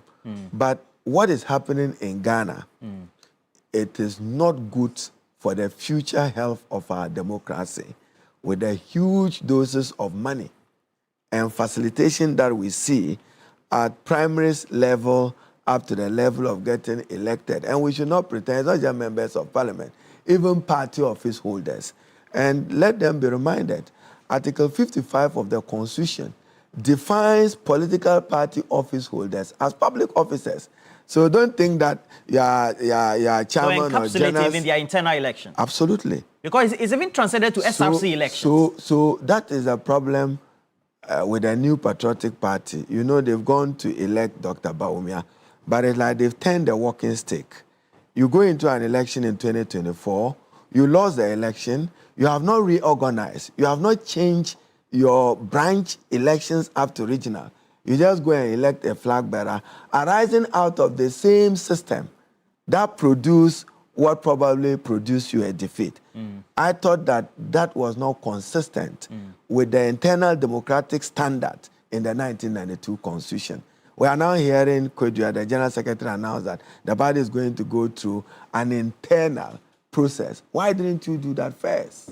Why didn't you do that? Okay. If we are respecting the tenets of democracy, we know the MPP, you know the NDC have grown. I mean, I still recall when the NDC was going to Congress, even when we had to take this difficult decision of leader, founder, open up the election, the NDC itself. You know the NDC in the past, how we chose parliamentary candidate. It was a few people sitting and making a determination. We demanded that there must be internal democracy. There are people who just heard their radio that there were candidates to run an election. I still remember traveling to Bursa in Sandema with the late DS Boateng those days. Then as we arrived at the Chief Palace, a candidate for the constituency was named for us. In fact, that's what gave birth to an MP of blessed memory, Fati in Boku. Arising out of it, the NDC again produced an independent Akudbila in that area. So internal democracy within the political parties is significant, and we must strengthen our political parties. So if you don't find resources and change the way political parties are run in Ghana, there's no way you can deal with the monetization question. So that has to be done first? Absolutely. Okay. Now everybody thinks that access to wealth, going into politics, going into public life, must that be the case? Why are we not encouraging people to be entrepreneurs and to be the NDC, on their NDC, own? After all this period, now you have individuals in government now, some will serve in party, etc. You then have to set the clock again and make sure that you run the race top to bottom. Get ready for 2028. Based on your own experiences? I think that President John Dramani Mahama holds key to the future success of the NDC in 2028. Why? His best legacy will be the NDC winning 2028. Other than that, what would be the measure of his return? It will be, I have done well, I've justified the renewal of the mandate of the NDC. And he's focused on that. What the leadership of the NDC must understand and respect is that John Mahama remains the leader of the party by the constitution of the party, nothing more. He is. But you now see some communication of some differences where that's why we are a Congress. But the NDC have come of age. Do you recall the Congress in Tatco? You recall those days is when you started media work? Even to put the question, the Honorable Jirasa, if you remember, when he got to the question, I had to come and help him and say that, look, this is NDC Congress. We are putting the question to the delegates to decide the future of the party. Because we said that wanted to build a formidable, resilient party beyond the life and significant contribution of President Jerry Rawlings. And that we have achieved. That even his demise have not weakened the NDC as a political party. And we are competitive today compared to a political party which traced its roots to 1948 or 1951. But there's still more to do with improving the internal democratic process. I think that the way we choose members of parliament will have to change. The primaries process, highest bidder, no. You think the membership in terms of the delegate list should increase? For example, there's a case in court. The NDC tried it and then walked back. In fact, at the time when they were going to try it, I recall a meeting in Medina when I warned them, you can do that in government. Can you replicate that in opposition? I remember that vividly. I was sitting with Honorable Kofi Adam, now Minister for Youth and Sports. So there are cautions, but at least what is significant is that Ghana is democratic, we are peaceful, we are stable, there is financial, economic stability. The president needs to work harder to spur growth and ensure that it manifests in employability of more young people.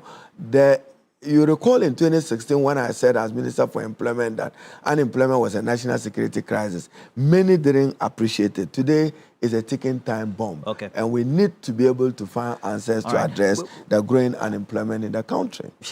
Time passes, you know. You and I started this conversation almost an hour, and you've been talking, I've been asking the question, the time is up almost. But so the NDC needs to rebuild, etc. You're also serving in government, we have others. So when you sit, let's say, in the office of the Ministry of Education, and you see us, right, I don't know whether you can call it rubbish or speculation. Not at all. That you're one of the individuals, just Julius Deborah, there's a Siedun Ketia, the Ato Forsen, etc.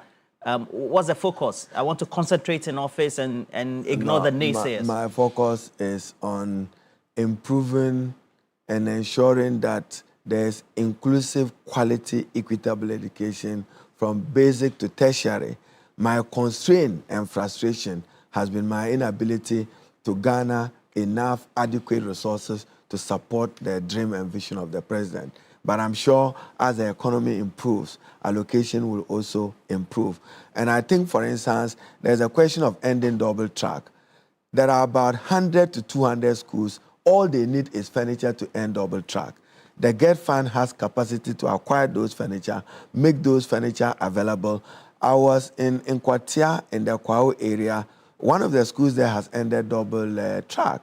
And in fact, I'm coming to reward them with expanded infrastructure for going ahead. They did it on their own? Yeah, I think one of the popular schools in the Nkwatia area. Is it St. Peter's? St. Peter's. I think the Reverend came to greet me when I arrived for the speech and prize giving day. We'll be honoring them. And some, by way of observation, you want to expand quality tertiary education. We are looking at a university in Achirenswa. More feasibility is almost completed for university in Kintampo. And the president wants Dr. Chrisama Okunuama to chair a committee to guide us as to what to do.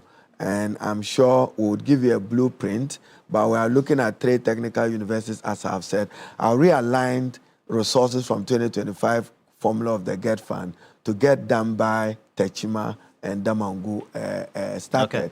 I have this comment, it just came in. He's an experienced member of parliament. Ask him about the behavior of the minority leader.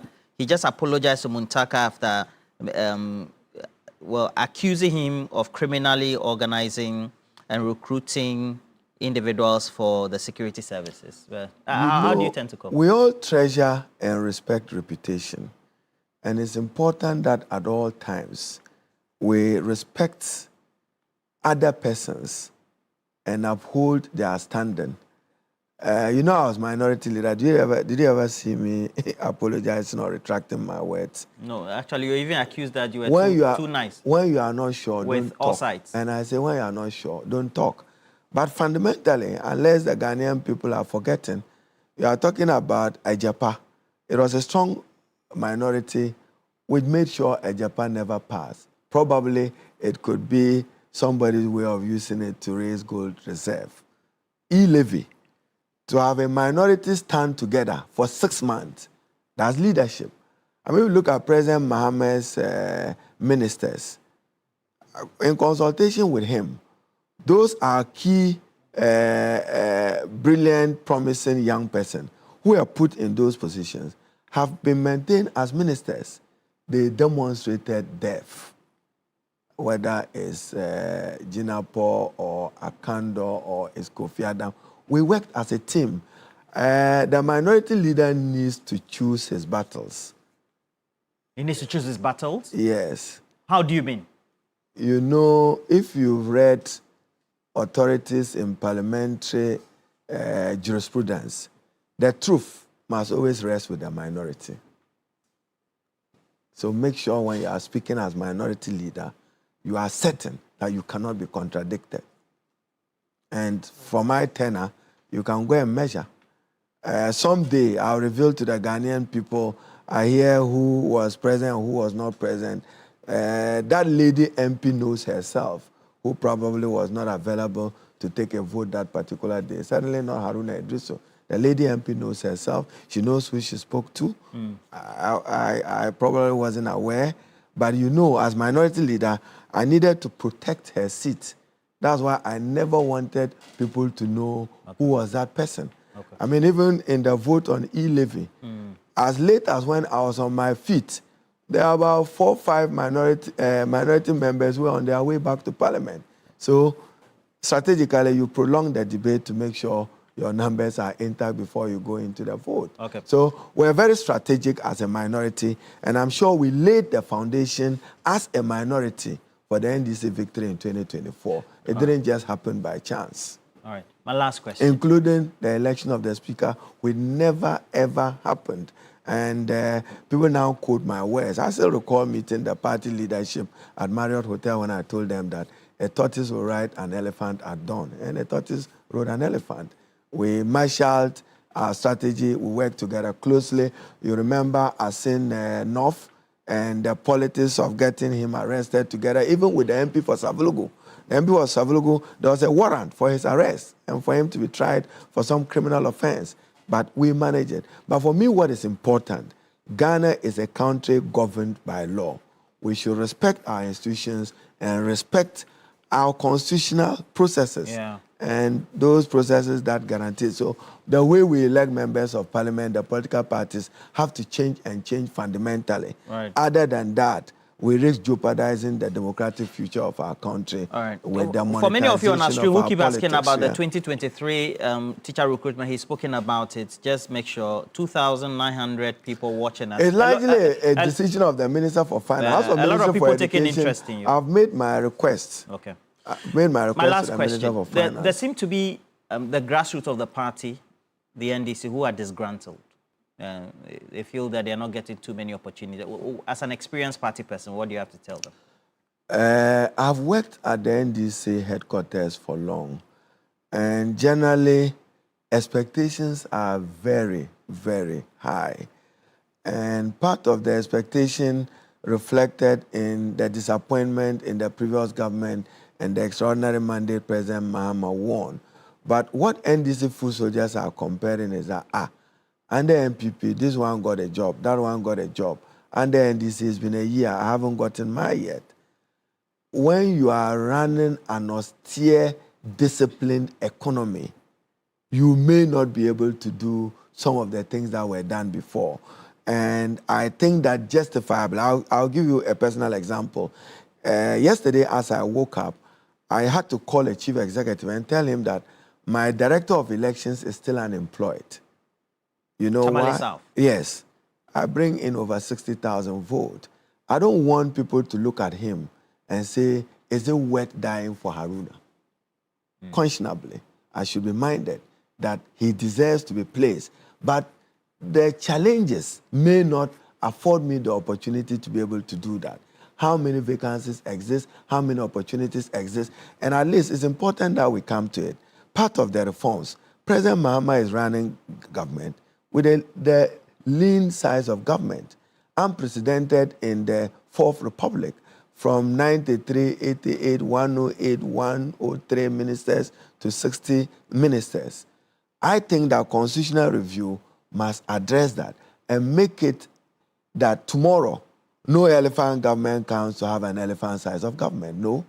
If John Mahama can run with 60, it should be possible for any other president of this republic tomorrow to run with same or even less.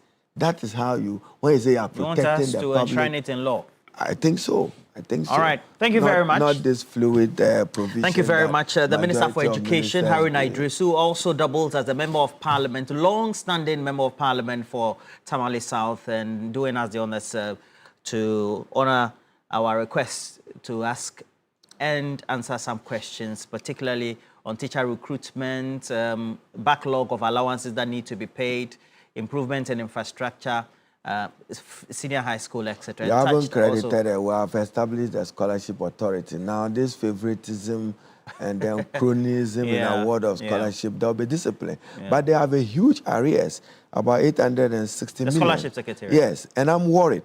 You see, you cannot send somebody abroad into third year of the person's training. You ask him to come home. you are destroying the future of that person. And I think that it's important that we attend much more urgently to the needs of those stranded students abroad who are on government scholarships. Thank you, Roland. Thank you very much. And well, that's where we have to call it a morning for our show this morning. Make sure you join us same time tomorrow morning for another edition of TV3 Newday. Bye-bye.